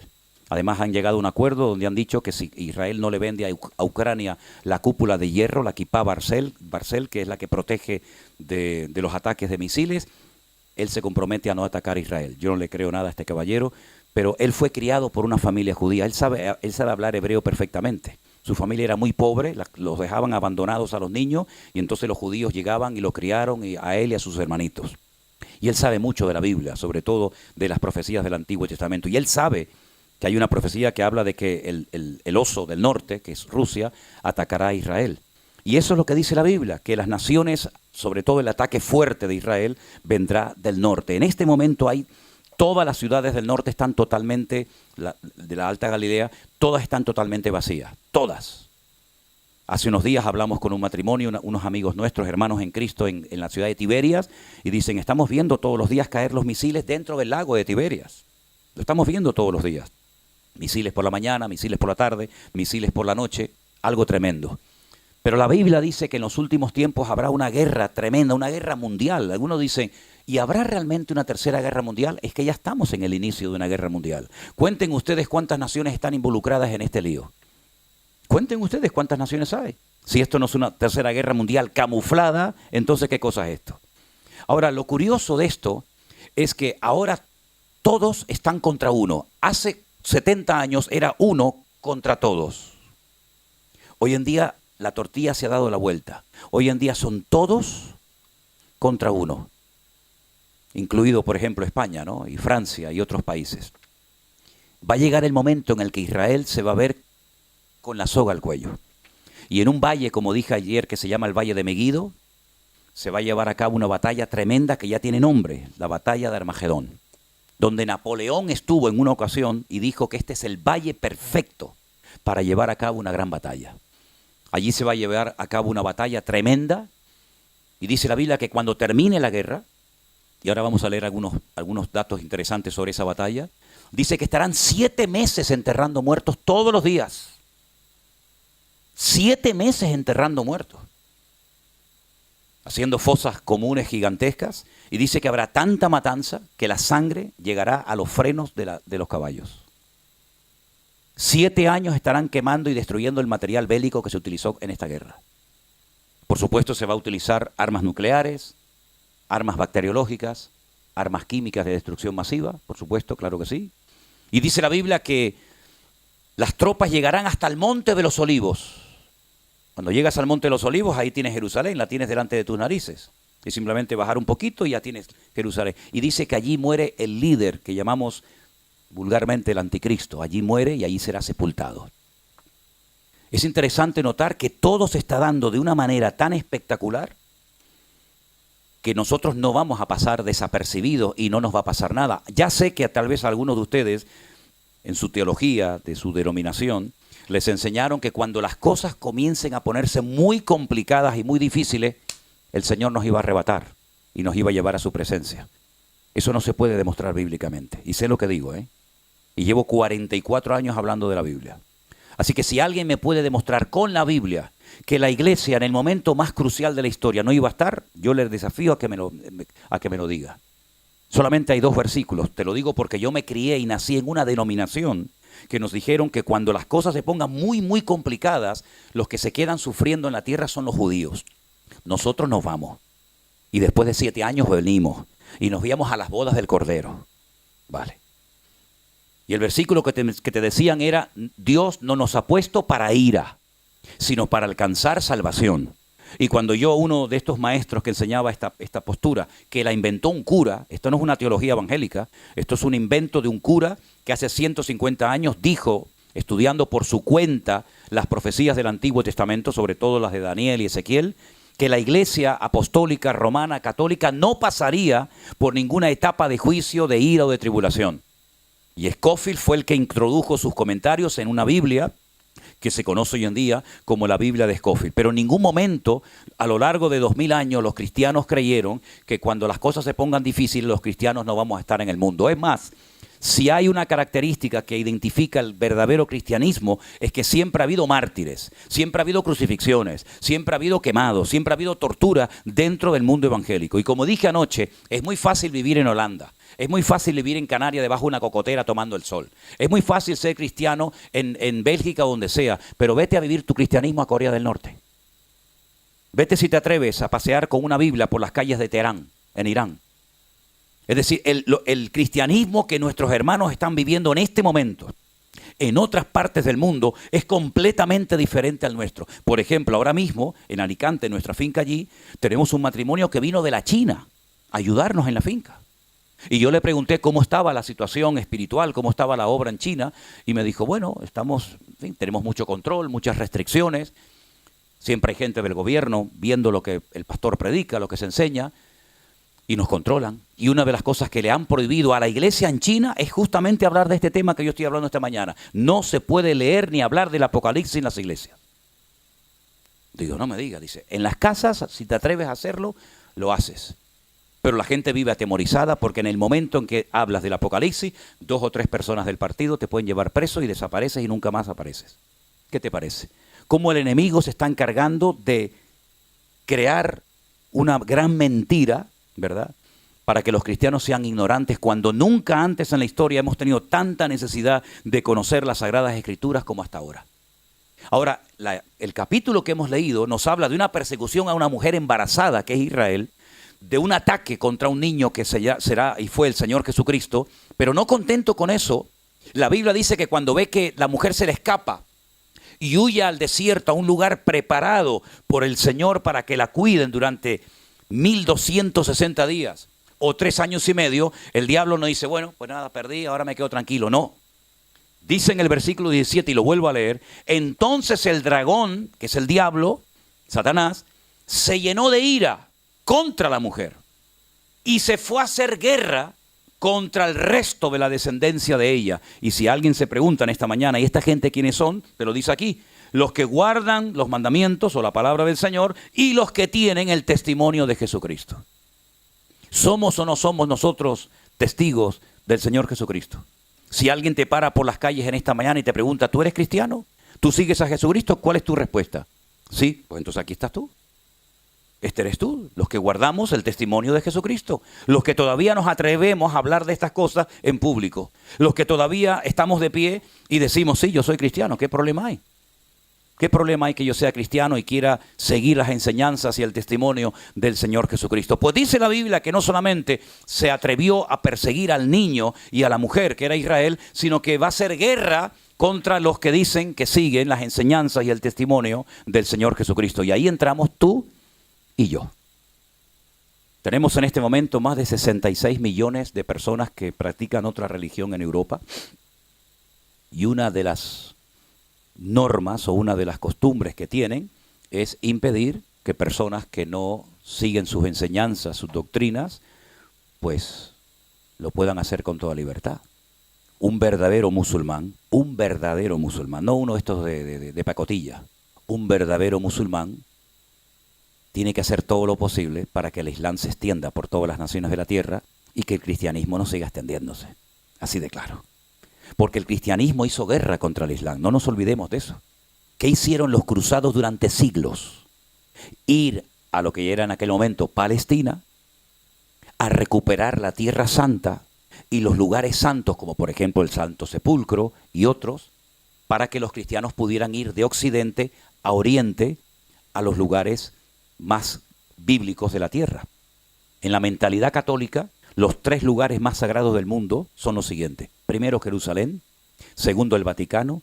Tercero, la Basílica de Santiago en Santiago de Compostela, en Galicia. Porque es de donde dicen que está el apóstol Santiago enterrado. Que Santiago nunca llegó a España, pero bueno. Pero lo curioso es que cuando usted entra a la ciudad antigua de Jerusalén, que está dividida en 4 barrios o cuartos, hay un barrio que es para los judíos solamente, otro que es para los musulmanes, otro que es para los cristianos armenios y otro que es para los judíos, los musulmanes, los ortodoxos y los armenios. Es curioso porque hay muchos árabes que son cristianos, no son musulmanes, son árabes, cristianos. Pero hay un barrio que es el barrio de los armenios. El pueblo armenio ha sido el único pueblo que siempre han sido cristianos. Fue San Bartolomé, uno de los discípulos de Cristo, llamado Bartolomé, fue a esa parte del mundo, los evangelizó, y desde ese momento, desde el siglo I hasta hoy en día, los armenios nunca cambiaron de religión, siempre fueron cristianos, muy parecidos a los católicos. Ellos no se someten al Papa, sino que tienen el patriarca, pero es más o menos parecido al catolicismo. Ellos tienen una iglesia que la abren de vez en cuando en el año, van una peregrinación tremenda a visitar, y yo me enteré allí. Yo dije, madre mía, qué desilusión para los españoles. Tienen la cabeza del apóstol Santiago en Jerusalén. Y los españoles se creen que tienen todo el cuerpo y lo que tienen es el tronco. Y yo de broma le decía, no se pueden poner de acuerdo los armenios y los españoles, a ver si préstame una semanita la cabeza, yo te pido el cuerpo y nos juntamos. Estas son las cosas de la religión, tremenda. ¿Va a haber persecución contra los cristianos? Por supuesto. Así que vaya mentalizándose de que en cualquier momento el mundo puede volver a cambiar. El mes de noviembre de este año va a ser un mes crucial por varios motivos. Primero, se espera que de un momento a otro Israel ataque a Irán. Si Israel ataca a Irán, esto va a ser un detonante brutal, porque no va a atacar con bombitas de agua. Va a ser un ataque bestial, aunque todos están tratando de frenarle. Hace años, para ponerles un ejemplo, Siria construyó una presa, un dique, para cortarle el suministro de agua del norte, que es donde nacen los ríos, a Jerusalén, y que Israel se quedara sin agua. Israel atacó y destruyó ese muro de contención. Lo volvieron a construir por segunda vez. La aviación israelí lo volvió a destruir por segunda vez y le dijo, la tercera vez, si te atreves a levantarlo, te destruyo la ciudad de Damasco. Y ellos tienen miedo porque hay una profecía en la Biblia que algún día Damasco, capital de Siria, será destruida y será un montón de ruinas. De hecho, la semana pasada, Damasco, capital de Siria, recibió un ataque israelí brutal. Porque la Biblia dice que Damasco desaparecerá. No lo digo yo, lo dice la Biblia. Y ellos lo saben. De hecho, yo he hablado con muchos árabes. Tengo muchos amigos árabes en Israel y ellos saben perfectamente las profecías que dice la Biblia acerca de esa capital. A Irán le amenazó hace muchos años Israel y le dijo, tenemos bombas que te podemos cambiar la orografía del país. Es decir, si Irán es un país montañoso, tenemos bombas que te dejamos el país plano. Las montañas desaparecerán. La Biblia dice que en los últimos tiempos tendrá algo que ver, porque dice la Biblia que en los últimos tiempos muchas montañas se convertirán en valles y muchas islas desaparecerán. Es decir, lo que se avecina es tremendo. La pregunta es, ¿y ahora nosotros como creyentes, qué podemos hacer? Ahora, déjenme que les lea una porción de la Biblia. Yo sé que algunos ya están medio dormidos, pero lo que sí le pido, por favor, que si va a roncar, no despierta al que está al lado, por favor. Hágalo bajito. Le dijo una vez un pastor a una hermana, por favor, hermana, despierte a su marido. Y le dice, despiértelo usted que se quedó dormido por su culpa. Capítulo 14, y ahora vamos a hablar de qué podemos hacer. Capítulo 14 de Zacarías es impresionante. El capítulo 14 se titula Jerusalén y las naciones. Todo el capítulo es una maravilla de capítulo, nos da una información extraordinaria, pero miren lo que dice aquí. Versículo 1. Zacarías 14. ¿Tienes ahí? Ah, qué bueno. He aquí el día del Señor viene, y en medio de ti serán repartidos tus despojos. Ahora dice el Señor, yo reuniré a todas las naciones para combatir contra Jerusalén. ¿Quién toma la iniciativa? ¿Los rusos? ¿Los árabes? No, el Señor dice, yo las reuniré para combatir contra Jerusalén, y dice, y la ciudad será tomada. Será tomada. Serán saqueadas las casas, violadas las mujeres. La mitad de la ciudad irá en cautiverio, mas el resto del pueblo no será cortado de la ciudad. Lo que pasó el día 7 de octubre todavía sigue sacudiendo a Israel y a sus líderes, porque ellos decían, aquí en nuestro país tenemos seguridad y nunca nos van a poder atacar. Tenían una valla. Yo he estado por toda esa valla, he visitado todos los kibutzim, estuve a cientos de metros de la franja de Gaza, por ese camino que se llama el Camino de la Muerte, por donde ustedes vieron los vídeos que entraban con las motos y todo aquello, con aquella pala mecánica. Ellos decían, no nos van a atacar nunca. Tenemos tanta seguridad, tanta inteligencia. Tenemos dos inteligencias, la interior, la Shin Bet, y la exterior, que es el Mossad. Tenemos tanta seguridad que yo pongo mi casa a 1 kilómetro de la franja de Gaza y aquí nunca va a pasar nada. Es increíble, ¿no? Todo falló. Todo falló. La policía, los militares, los aviones, los helicópteros, todo falló. Y en un día, todo cambió radicalmente. Increíble, ¿no? Pues dice la Biblia que eso que pasó el día 7 de octubre en el sur de Israel va a pasar, pero ahora en la capital, en Jerusalén. Y Jerusalén dice que será atacada, las mujeres serán violadas, las casas van a ser saqueadas. Después, versículo 3, saldrá el Señor y peleará con aquellas naciones como que peleó en el día de la batalla. Y entonces dice algo aquí tremendo. Esto nunca ha ocurrido, esto es profético totalmente, 100% profético. Se afirmarán sus pies en aquel día sobre el monte de los olivos, que está enfrente de Jerusalén, al oriente, al este. El monte de los olivos se partirá por en medio, hacia el oriente y hacia el occidente, haciendo un valle muy grande, y la mitad del monte se apartará hacia el norte y la otra mitad hacia el sur. Se va a hacer un valle gigantesco, un valle enorme. Huiréis al valle de los montes, porque el valle de los montes llegará hasta Azal. Huiréis de la manera que huisteis por causa del terremoto en los días de Usías, rey de Judá. Y vendrá Jehová, mi Dios, y con él todos sus santos. Si no solamente viene él a poner sus pies sobre el monte de los olivos, sino que viene acompañado, y dice que viene con todos los santos. Viene con San Pancracio, con Santa Rita, no. ¿Quiénes son todos los santos, hermano? Los hijos de Dios. Vosotros que no erais pueblo, ahora sois real sacerdocio, pueblo de Dios, pueblo santo, ¿verdad? Y acontecerá en aquel día que, escuche esto, no habrá luz clara ni oscura. ¿Cómo? O es de día o es de noche. No, ese día no es ni de día ni de noche. Será un día el cual es conocido de Dios, que no será ni de día ni de noche. Pero sucederá que al caer la tarde habrá luz. Si todo volverá a cambiar. Porque nosotros decimos, o es de día o es de noche. Pero dice aquí que cuando Él venga, no será ni de día ni de noche. Entonces, ¿cómo es? Dice, nadie lo sabe, solamente el Señor. Mire, solamente para ponerle un ejemplo. El sol sale de día y la luna sale de noche. Pero la Biblia dice en Génesis capítulo 1 que lo primero que Dios hizo, lo primero, mejor dicho, que Dios creó fue la luz. Fue a la luz y fue la luz. Y el sol lo creó al 4.º día. Si el sol no fue creado hasta el 4.º día, ¿cómo el primer día dice sea la luz y fue la luz? ¿Qué luz había? ¿Te das cuenta cómo la dimensión espiritual es completamente diferente a la nuestra? Todo cambia, todo cambia. No es de día, pero no es de noche. Pero es que en el plano, en el nivel en el que yo vivo, yo todo lo veo en día, noche, segundos, milenios, lejos, cerca, arriba, abajo. Pero es que en el mundo espiritual esas limitaciones de espacio y de tiempo no existen. ¿Cómo le pudo poner nombre a Adán a animales que vivían debajo del agua? Es decir, las capacidades del hombre eran tremendas, era lo más parecido a Dios, era lo más parecido al Señor.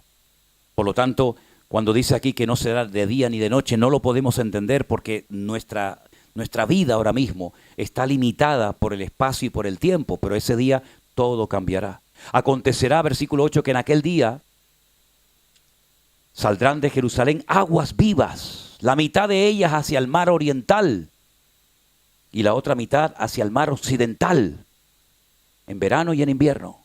Es decir, que van a entrar aguas al mar Mediterráneo desde Jerusalén. Desde Jerusalén van a entrar aguas al Mediterráneo. Y desde Jerusalén entrarán aguas al mar Muerto.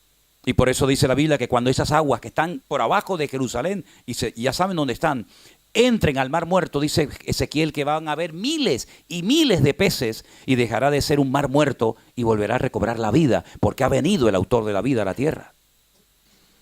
Jehová será el rey sobre toda la tierra. Pero esto fue lo que le dijo Gabriel a María. Y reinará sobre la casa de Jacob para siempre. ¿Quién? Tu hijo, al que tú llamarás Jesús.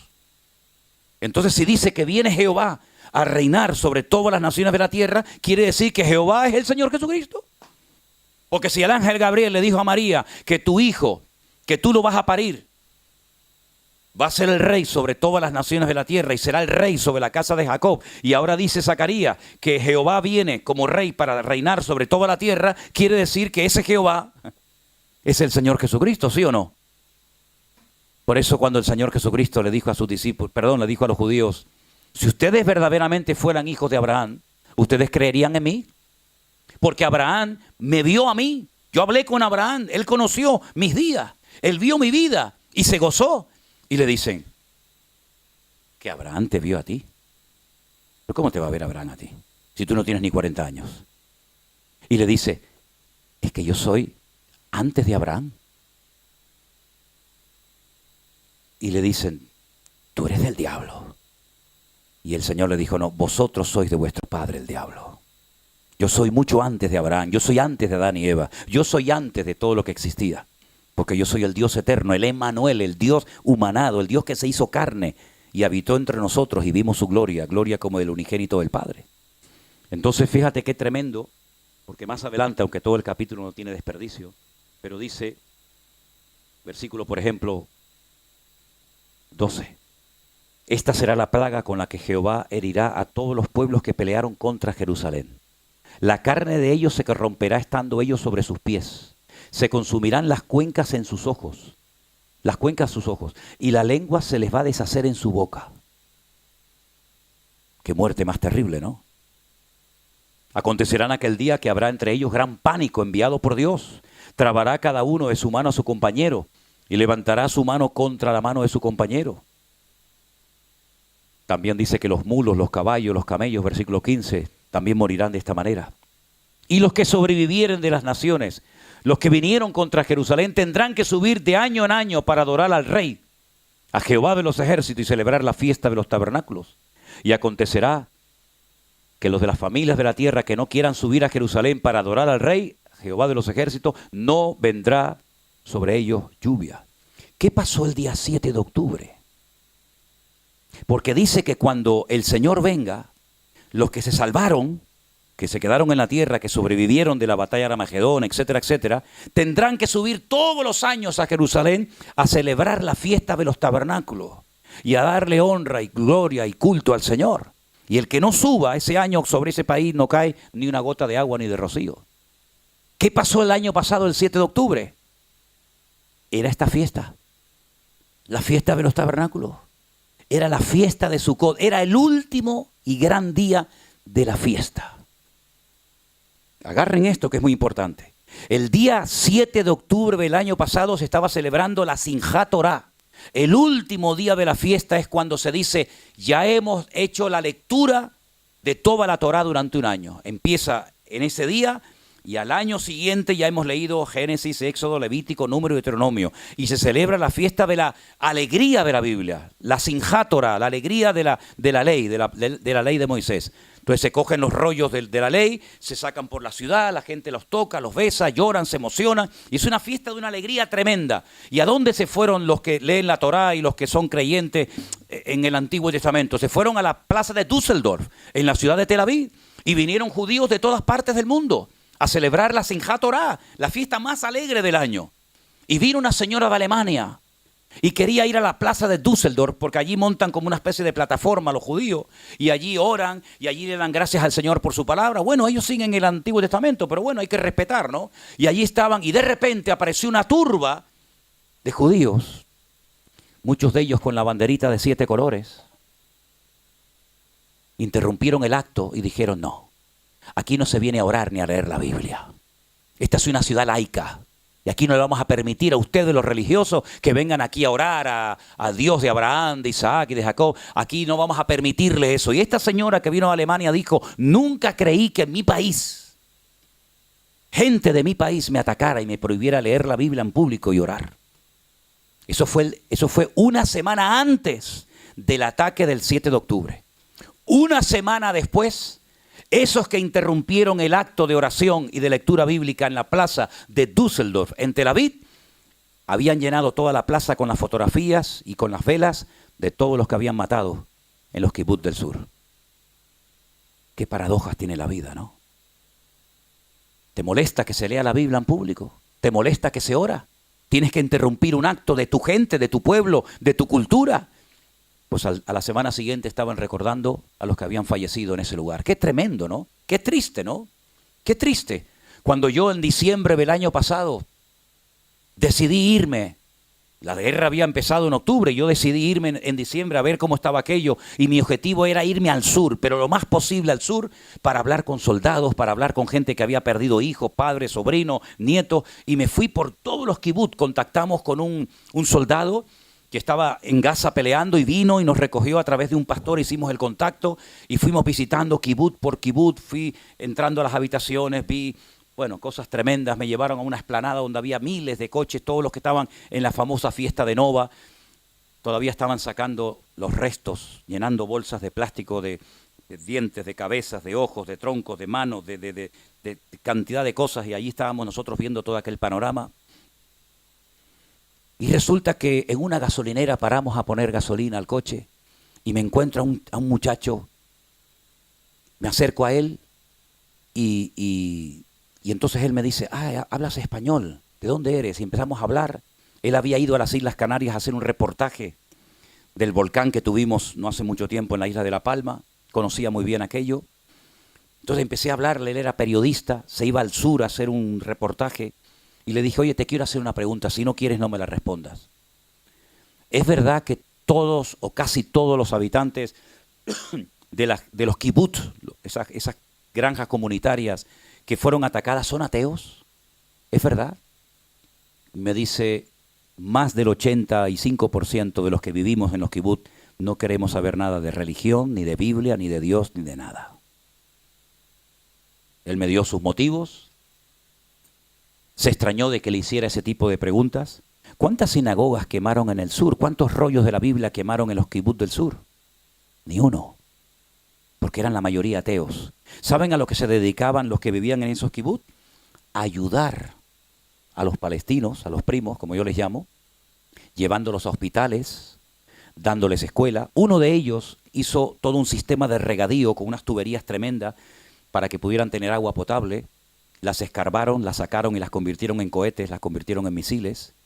11.000 de ellos trabajaban en las comunidades agrícolas y ganaderas del sur. Ellos se llevaron toda la información, los planos, el nombre de las calles, cuánta gente había en cada casa, incluso si había algún animal, algún perro, algún gato, algún anciano, algún niño. Y se lo llevaron a los que luego después atacaron. Y sabían dónde tenían que ir. Aquí había una familia, aquí había un niño, aquí había un perro, aquí había aquí había el otro.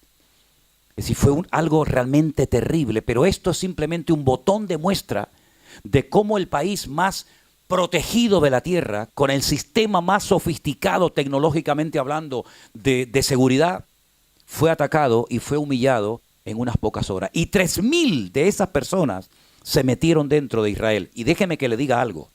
Y nos lo dijeron allí ellos. Ellos no sabían que iba a haber una fiesta nova en el desierto. El objetivo de ellos cuando venían cargados con un montón de comida. El objetivo era tomar las ciudades del sur. Tomar Beersheba, tomar Siderot y tomar otras ciudades. Y desde allí ir subiendo, controlando todo el país. Tomar barrios enteros, edificios enteros, amenazarlos que si nos atacan ponemos explosivos y tiramos todo el barrio abajo. Ese era el objetivo con el que ellos venían. Pero cuando ellos llegaron y vieron aquella fiesta donde había miles de jóvenes, muchos de ellos sí bailando, pero drogados, borrachos, con una estatua gigante de Buda en medio del desierto. Ya me contarán ustedes a mí que hace un Buda gigante en el desierto en una fiesta de judíos. Cuando ellos llegaron dijeron, uy, esto es un regalo. Y en cierto sentido fue lo que los paró de poder entrar a las grandes ciudades. Se dedicaron al tiro al blanco. Comenzaron a disparar a diestra y a siniestra. Y eso fue un poco lo que frenó que ellos entraran a las ciudades grandes y conquistaran desde ahí todo el país. Ahora, hablando con hermanos nuestros en la fe, tanto judíos como no judíos, hay hermanos que llevan mucho tiempo preparándose, almacenando grandes cantidades de alimentos y de aguas, porque ellos saben que tarde o temprano van a ser atacados de una forma brutal, como dice la palabra de Dios. No solamente este capítulo que hemos leído, lean por ejemplo el libro de Joel, donde dice cosas tremendas, cómo entrarán por las ventanas, cómo violarán a las mujeres, etcétera, etcétera. Entonces, queridos hermanos, estamos a punto de ver cosas aún peores que las que hemos visto en televisión o las que nos han contado. Nosotros, si el Señor lo permite, nos vamos todo el mes de noviembre a Israel. El mes más difícil, el mes más duro. Las próximas elecciones en los Estados Unidos van a cambiar el panorama político del mundo. Gane quien gane. El otro día estaba predicando en una iglesia, en un auditorio en Orlando, y yo dije que gane quien gane, va a pasar cualquier cosa. Y bueno, hay unas personas que se enojaron, pensaba que yo apoyaba a uno y estaba en contra del otro. Yo ni apoyo a uno ni estoy en contra de nadie, yo solamente predico la palabra de Dios. Y digo que sea como sea, Estados Unidos llegará el momento en el que no va a suministrarle nada más por la presión tan grande que tienen a Israel. Y la mayoría de las armas que Israel tiene no son de fabricación casera, sino son armas que le compran a los Estados Unidos. Ya por ejemplo ayer el presidente de España, que es un inútil terrible, es un demonio, y lo he dicho así abiertamente, me da igual, es un demonio terrible, es un instrumento del diablo en estos tiempos finales, ya dijo que a Israel no hay que darle armas. Si no me das armas, pues lo que estás diciendo es que me maten. No le vendan armas. ¿Qué significa? Pues que los destruyan. Ya Macron lo dijo la semana pasada, que no hay que venderle ni una sola arma más a Israel. Llegará un momento en el que Israel, según la Biblia, se va a encontrar solo, totalmente solo, y solamente va a tener una vía de escape, y es mirar hacia arriba. Y cuando estén a punto de ser aniquilados, fíjense al extremo que vamos a llegar, porque van a ser atacados por el norte, por el sur, por tierra, por mar, por aire, por dentro, por fuera y por todas partes, tendrán que clamar al Señor, como dice el Salmo 118, ¿no? ¿Cuál es el centro de la Biblia? Si partiéramos la mitad de la Biblia y dijéramos, ¿cuál es el centro? El versículo que dice, mejor es confiar en Dios que confiar en los hombres. Ese es el centro de la Biblia. Desde la angustia invoqué al Señor o al Eterno y el Eterno me respondió. En ese momento es cuando aparece aquel que traspasaron y lo verán y harán gran lamentación por él, y es cuando él pone sus pies en el monte de los olivos, se parte, y entonces cuando él viene a reinar con poder, con gloria sobre este planeta Tierra. Las cosas van a cambiar de tal manera que mañana, pasado mañana, el mes que viene, dentro de 2 meses, usted vaya a poner gasolina a su coche y el litro puede costar 20 euros. ¿Cómo? La Biblia dice que un hombre tendrá que trabajar todo el día para comprar una barra de pan. Claro, puede ser que haya personas que digan, pero es que a mí no me gusta lo que este hombre predica. Bueno, con todo mi respeto, yo le digo que a mí me da exactamente igual lo que usted opine de mí. Pero yo le digo lo que dice la Biblia, que un hombre tendrá que trabajar todo el día para comprar una barra de pan. Como les dije ayer, los que tienen los ahorros en dólares, vayan espabilando, porque el dólar se va a hundir en la miseria. Yo voy a comprar unos dolaritos. Sí, compre los dolaritos. Es decir, todo va a cambiar de tal manera que a lo mejor usted va a llegar un día a un supermercado, como ha pasado en Cuba, como ha pasado en Venezuela, como ha pasado... Yo me crié en Venezuela, mi infancia la pasé en Venezuela. Nosotros vivíamos, no digo como ricos, pero casi, un país de abundancia, había trabajo, era Estados Unidos en español. Nadie se quería ir a otro país, Venezuela era un paraíso. Miren cómo está Venezuela hoy en día. Es un país destruido, un país sin futuro, un país con tantos recursos que tiene. ¿Qué recursos tenemos en Europa? No tenemos petróleo, no tenemos gas, no tenemos oro, no tenemos diamantes, no tenemos nada. Más que tontería en la cabeza. Y sin embargo, los países latinoamericanos, cualquiera que me mencione, Ecuador, Perú, México, Argentina, Bolivia, Brasil, cualquier país de Latinoamérica se podría comer el mundo. Ustedes tienen de todo, absolutamente de todo.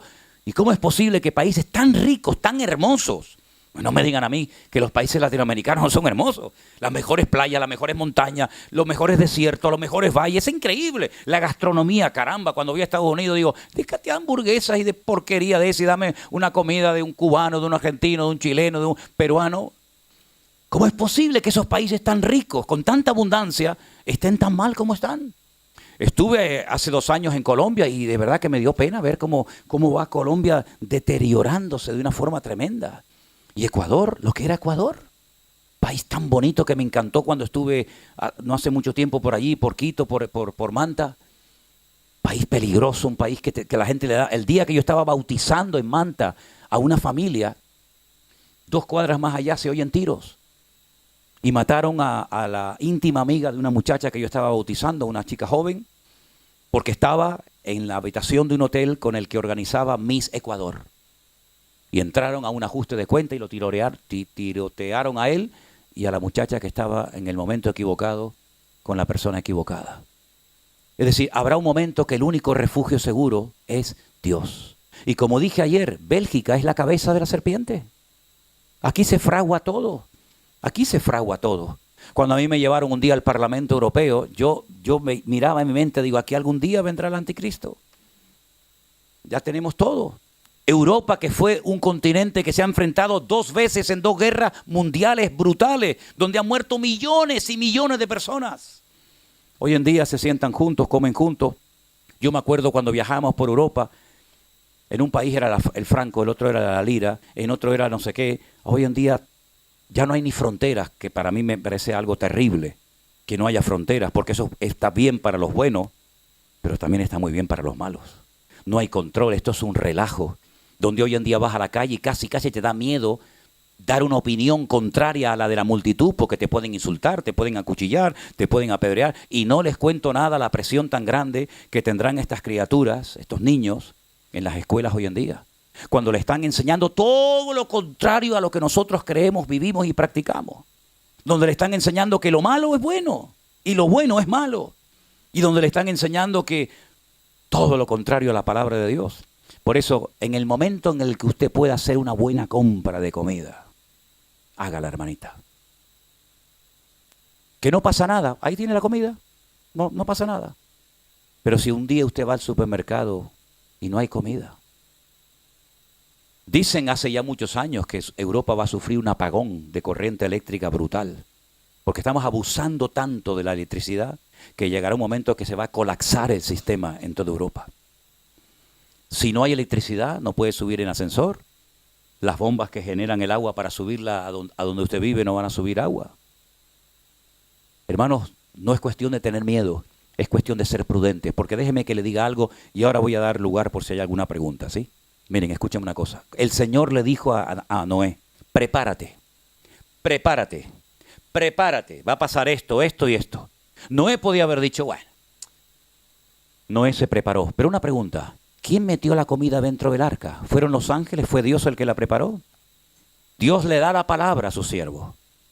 Su siervo se la enseñó a sus hijos, logró involucrar a sus hijos en la obra y a las mujeres de sus hijos, gloria a Dios. Pero la gente se burló de Noé.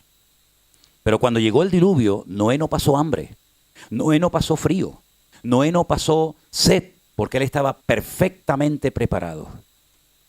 ¿No estará hablando el Señor en estos tiempos de que tenemos que estar preparados? ¿Para qué seguimos comprando ropa que no te la vas a poner nunca? Más ropa y más camisas y más pantalones, pero con la edad que tienes, mijo, ¿tú te crees que vas a gastar lo que tienes? 50 vidas te van a hacer falta para gastar los zapatos que tienes. ¿Cuántos zapatos necesitas para vivir? 50 pares. Yo nunca me olvidaré cuando un año fuimos a Israel y dormimos la noche anterior en Barcelona y había un muchacho que durmió conmigo en la habitación y entonces él estaba preparando toda la maleta para viajar conmigo y yo estaba así en la cama mirando a este, ¿no? Todo dobladito, todo tal. Entonces sacó, no sé cómo lo llaman, a las zapatillas de deporte, las playeras, ¿cómo lo llaman? Los zapatos de deporte, los tenis. Sacaba los tenis amarillos, ponía así, los tenis verdes, los tenis rojos, los tenis negros. Y yo le dije, una pregunta, hermano, ¿tú a dónde vas? No, voy a Israel contigo. Digo, ¿y para qué te llevas 6 pares de tenis? No, porque los rojos me quedan bien con este pantalón. Y los verdes me quedan, digo, mira, hazme el favor, tira todo eso, te pones lo que lleva y uno más dentro. Tanto tenis, tanta camisa, tanto pantalón, tanta corbata, tanto para tanto, si no vas a gastar en toda tu vida, ni en 20 vidas más. Pero hay gente que tiene como esa cosa de, ay, vienen las rebajas de verano, y vienen las rebajas de invierno, y viene el Black Friday, y venga a comprar, y lo que tienen que comprar no lo compran. Entonces no te quejes el día de mañana cuando vayas al supermercado, como pasó en Venezuela, y no tenían ni papel higiénico. No tenían nada. Y hay lugares hoy en día que ni con dinero, y hablo por ejemplo de Cuba, que ni con dinero ya puedes comprar cosas indispensables para la vida. No, es que vivimos en Europa, nosotros somos diferentes. Ya. Eso también decían los venezolanos cuando dijeron, a nosotros nunca nos va a pasar lo que les pasó a los cubanos. Y Cuba era un paraíso, hermanos. Cuba era un lugar maravilloso donde fueron mis bisabuelos en un barco de vela. Y llegaron a Cuba y tenían trabajo mis bisabuelos, mi abuelo. Y después se fueron a Venezuela porque eran países maravillosos, donde se ganaba dinero y se vivía de maravilla. Y sin embargo después tuvieron que venirse con lo opuesto, prácticamente, para salvar la vida. Entonces la vida puede dar tantos cambios. Miren, hermanos, Irán ha amenazado a los países limítrofes, como por ejemplo Arabia Saudita, y ha dicho, si nos atacan a nosotros y no podemos vender nuestro gas y nuestro petróleo, que podrían vivir como maravilla los persas, los iraníes, vamos a atacar a Arabia Saudita, vamos a atacar a Kuwait, vamos a atacar a todos los países para que todo el mundo se quede sin gas y sin petróleo. Imagínense al punto que hemos llegado. Porque hoy en día es mucho más que amenazas. Antes se peleaba con palos y piedras, después se pasó a la espada. De la espada se pasó a la dinamita, de la dinamita se pasó a los bazocas, a los tanques de guerra y a los aviones, pero ya hemos llegado al límite, ya no hay más. Albert Einstein dijo, si hay una tercera guerra mundial, la vamos a tener que terminar peleando con palos y piedras, porque nos vamos a matar y nos vamos a destruir a todos. Entonces la única protección segura es nuestro Dios, no son tus ahorros, no es tu casita, nuestra seguridad está en el Señor, no hay tiempo que perder, hay que buscar más de Dios. Y termino diciendo lo que dije anoche. Por si no lo saben. Arriba, en el monte Moriah, donde estaba el templo de Jerusalén, hoy en día no hay templo, ya eso lo saben, ¿no? Hay una cúpula enorme que se llama la cúpula de Omar. Debajo de la cúpula hay una roca que es así gigante, como todo este salón más o menos, que fue el altar donde Abraham subió a su hijo Isaac para sacrificarlo. Se llama el domo de la roca. Los judíos dicen que ese es el centro, el ombligo de la tierra. Bueno, al lado hay una mezquita más chiquitita, que se llama la mezquita de Al-Aqsa, donde están los famosos mártires de Al-Aqsa, los que se están preparando para ser hombre bomba, ¿sí? En esa explanada, durante años los judíos no podían subir, porque subías y te mataban. La primera vez que yo subí, lo primero que hacen es arrancarte cualquier símbolo religioso que no tenga que ver con el Islam. Te tiran la Biblia, te rompen cualquier anillo con algún versículo bíblico, una estrellita de David, una cruz, lo que sea, todo eso lo rompen. Pero podíamos subir. Pero ahora esa prohibición de poder subir los judíos arriba a orar ya se ha quitado. Eso es un milagro. ¿Qué es lo que están pensando muchos judíos? Se están preparando y armando hasta los dientes para que en cuestión de poco tiempo suba un montón de ellos arriba con un altar portátil que han construido para comenzar a ofrecer los primeros sacrificios antes de hacer el templo. Pero ellos saben que ese lugar, por la religión que se ha practicado, por las cosas que se han hecho allí, por ejemplo, se han plantado muchos árboles, cosa que estaba totalmente prohibida, porque allí era donde se colocaban los ídolos, ese lugar está contaminado. Y según el Antiguo Testamento, un capítulo del libro de Números, la única manera de limpiar, de santificar, de preparar un lugar para que se hagan sacrificios para el Señor, es matando un animal que en hebreo se conoce con el nombre de la pará adumá. Una vaca colorada o roja o pelirroja, llámenlo como quiera, una vaca que no puede tener ni un solo pelo negro o blanco o de cualquier otro color, tiene que ser perfecta. De hecho, hasta la examinan con lupa para ver si hay un solo pelo, ya no sirve. Ya tienen 3 perfectas, preparadas para ese momento. Ya tienen un altar portátil y ya hay más de 1500 coanín o levitas preparados para en cualquier momento subir arriba y hacer sus sacrificios y su templo. Cuando a mí me dan esta información hace una semana o 10 días desde Jerusalén, un judío ortodoxo, pero creyente, yo le digo, se va a armar una terrible. Dice, a mí me propusieron el poder subir armado para tomar posesión de ese lugar y me negué. Porque como me dijo él a mí, las armas de mi milicia no son carnales, sino poderosas en Dios. Pero en la mentalidad de los otros, ellos quieren subir, aprovechando la debilidad del enemigo, puede ser cuando ataque Israel a Irán, cuando ya tenga más o menos sometido, como hacía David, ¿no? Que sometía a los enemigos para hacer las cosas espirituales. Fíjense cómo va en la vida, ¿no? Yo someto a los filisteos, a los amorreos, a los cananeos, a los moabitas, y entonces mi hijo puede levantar el templo. ¿Qué es lo que está haciendo Benjamín Netanyahu? Someter a Hamás, someter a Hezbollah, someter a Irán, someter a los hutíes, someter a los enemigos para decirles, ahora venga, suban para arriba y construyan el templo. A ver quién va a subir arriba a meternos mano nosotros. Y le dije, pero eso va a ser una sangría. Y me dice, ellos han dicho, estamos dispuestos a pagar el precio. Eso puede ocurrir en el mes de noviembre. Es lo que se está esperando y lo que se está comentando. Entonces mi obligación es decirle, hermanos, yo en mi vida pensé que iba a llegar un punto en mi vida con la edad que tengo y con el tiempo que llevo en esto, de tener que enseñar esto a las iglesias. Hermanos, vamos a prepararnos. Vamos a prepararnos. No solamente espiritualmente, sino también tener algo de almacenaje en nuestros hogares por lo que pueda pasar. Y si no pasa nada, bueno, pues ya está, no pasó nada. Ahí tengo la nevera llena de comida, ahí tengo el almacén lleno de comida. Pero hermano, ¿y si vamos al supermercado? Bueno, ustedes se acuerdan que el día 14 de marzo del 2020, de un momento a otro el mundo cambió. ¿Y quién lo iba a decir? Cuando a mí me dijeron esa semana, el jueves, me dijo un anciano de la iglesia, nuestro hermano Armando, seguramente vamos a tener que cerrar la iglesia el domingo. Yo dije, ¿qué? De eso nada. No, es que el gobierno está diciendo que a lo mejor la pandemia, y yo dije, de eso nada, yo no cierro, y yo fui uno de los primeros que dije, yo no cierro la iglesia. Hombre, que si la tuve que cerrar, bien cerrada. ¿Y quién nos iba a decir a nosotros? Que millones de hermanos nuestros íbamos a estar encerrados. Yo decía, bueno, un par de domingos. Tuvimos bastante tiempo, y luego después, uno aquí, otro allí, otro para allá, no me toques, no estornudes, y cuando alguien estornudaba, hacíamos, Yo me acuerdo cuando sacaba el perro de paseo, que ya el pobrecito ya no daba más porque lo paseaba todo el día, el perro iba así. ¿Verdad? Los vecinos decían, déjame el perrito un ratito para salir. El perro ya decía, ya no me saques más. Algunos hasta compraron peluches de esto y sacaban el peluche por la calle para coger un poco el aire. Me acuerdo cuando salía con el perro que venía uno allá en la esquina y hacía, y hacíamos, y salíamos corriendo. Eso pasó el otro día, ya lo hemos olvidado. Y yo recuerdo que algunos hermanos oraban y decían, hay que orar para que pronto vuelva la normalidad. Y yo decía para mí, ¿y no será que esta es la normalidad a la que vamos a tener que acostumbrarnos? A vivir con menos, a comer menos, porque comemos como salvajes muchas veces. Y si no, mírese. No, mírese. Ay, es que la foto me sacó gordo. No. La foto no le sacó gordo, hermano. La foto sacó lo que es. Algunas cuando se hacen alguna foto conmigo, algunos hermanos dicen, hermana, sáqueme guapa. Y yo la miro así y digo, hermana, la cámara no hace milagros, hermana.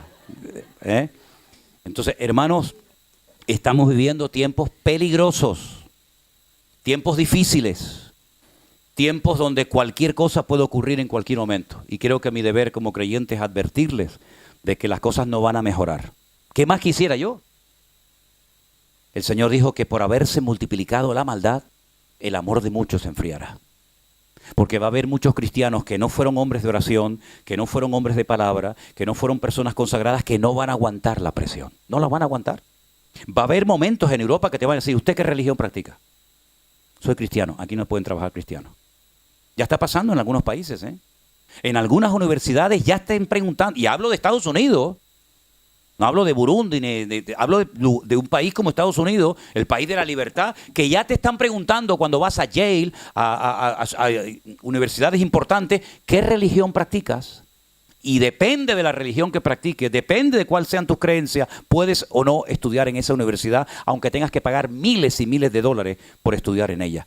Al punto ese hemos llegado, queridos hermanos. Y llegará el momento que dirán, cristianos evangélicos aquí no trabajan. Ya le pasó a Elena hace años. que en un lugar, cuando dijo que era cristiana evangélica, le dijeron, coge tu maleta y vete, aquí no puedes trabajar más. Ni siquiera le dejaron entrar. Entonces, hermanos queridos, no se hagan a la idea de que vamos a ir a un mundo mejor, sino todo lo contrario, el mundo se va a poner cada vez peor y lo estamos viendo. Uno dice, bueno, ¿será que a lo mejor en Ecuador, en México, en Bolivia, hermano, en todas partes hay corrupción, hay inmoralidad? Es un relajo el mundo, se ha perdido completamente el norte en todos los sentidos. Que el Señor nos ayude a estar preparados. Yo ahí les doy el mensaje, a ustedes ya son mayorcitos y saben lo que tienen que hacer. ¿Hay alguna pregunta acerca del mensaje, acerca de la enseñanza en esta mañana que ustedes, aprovechando esta oportunidad, quieran hacerme? Si no,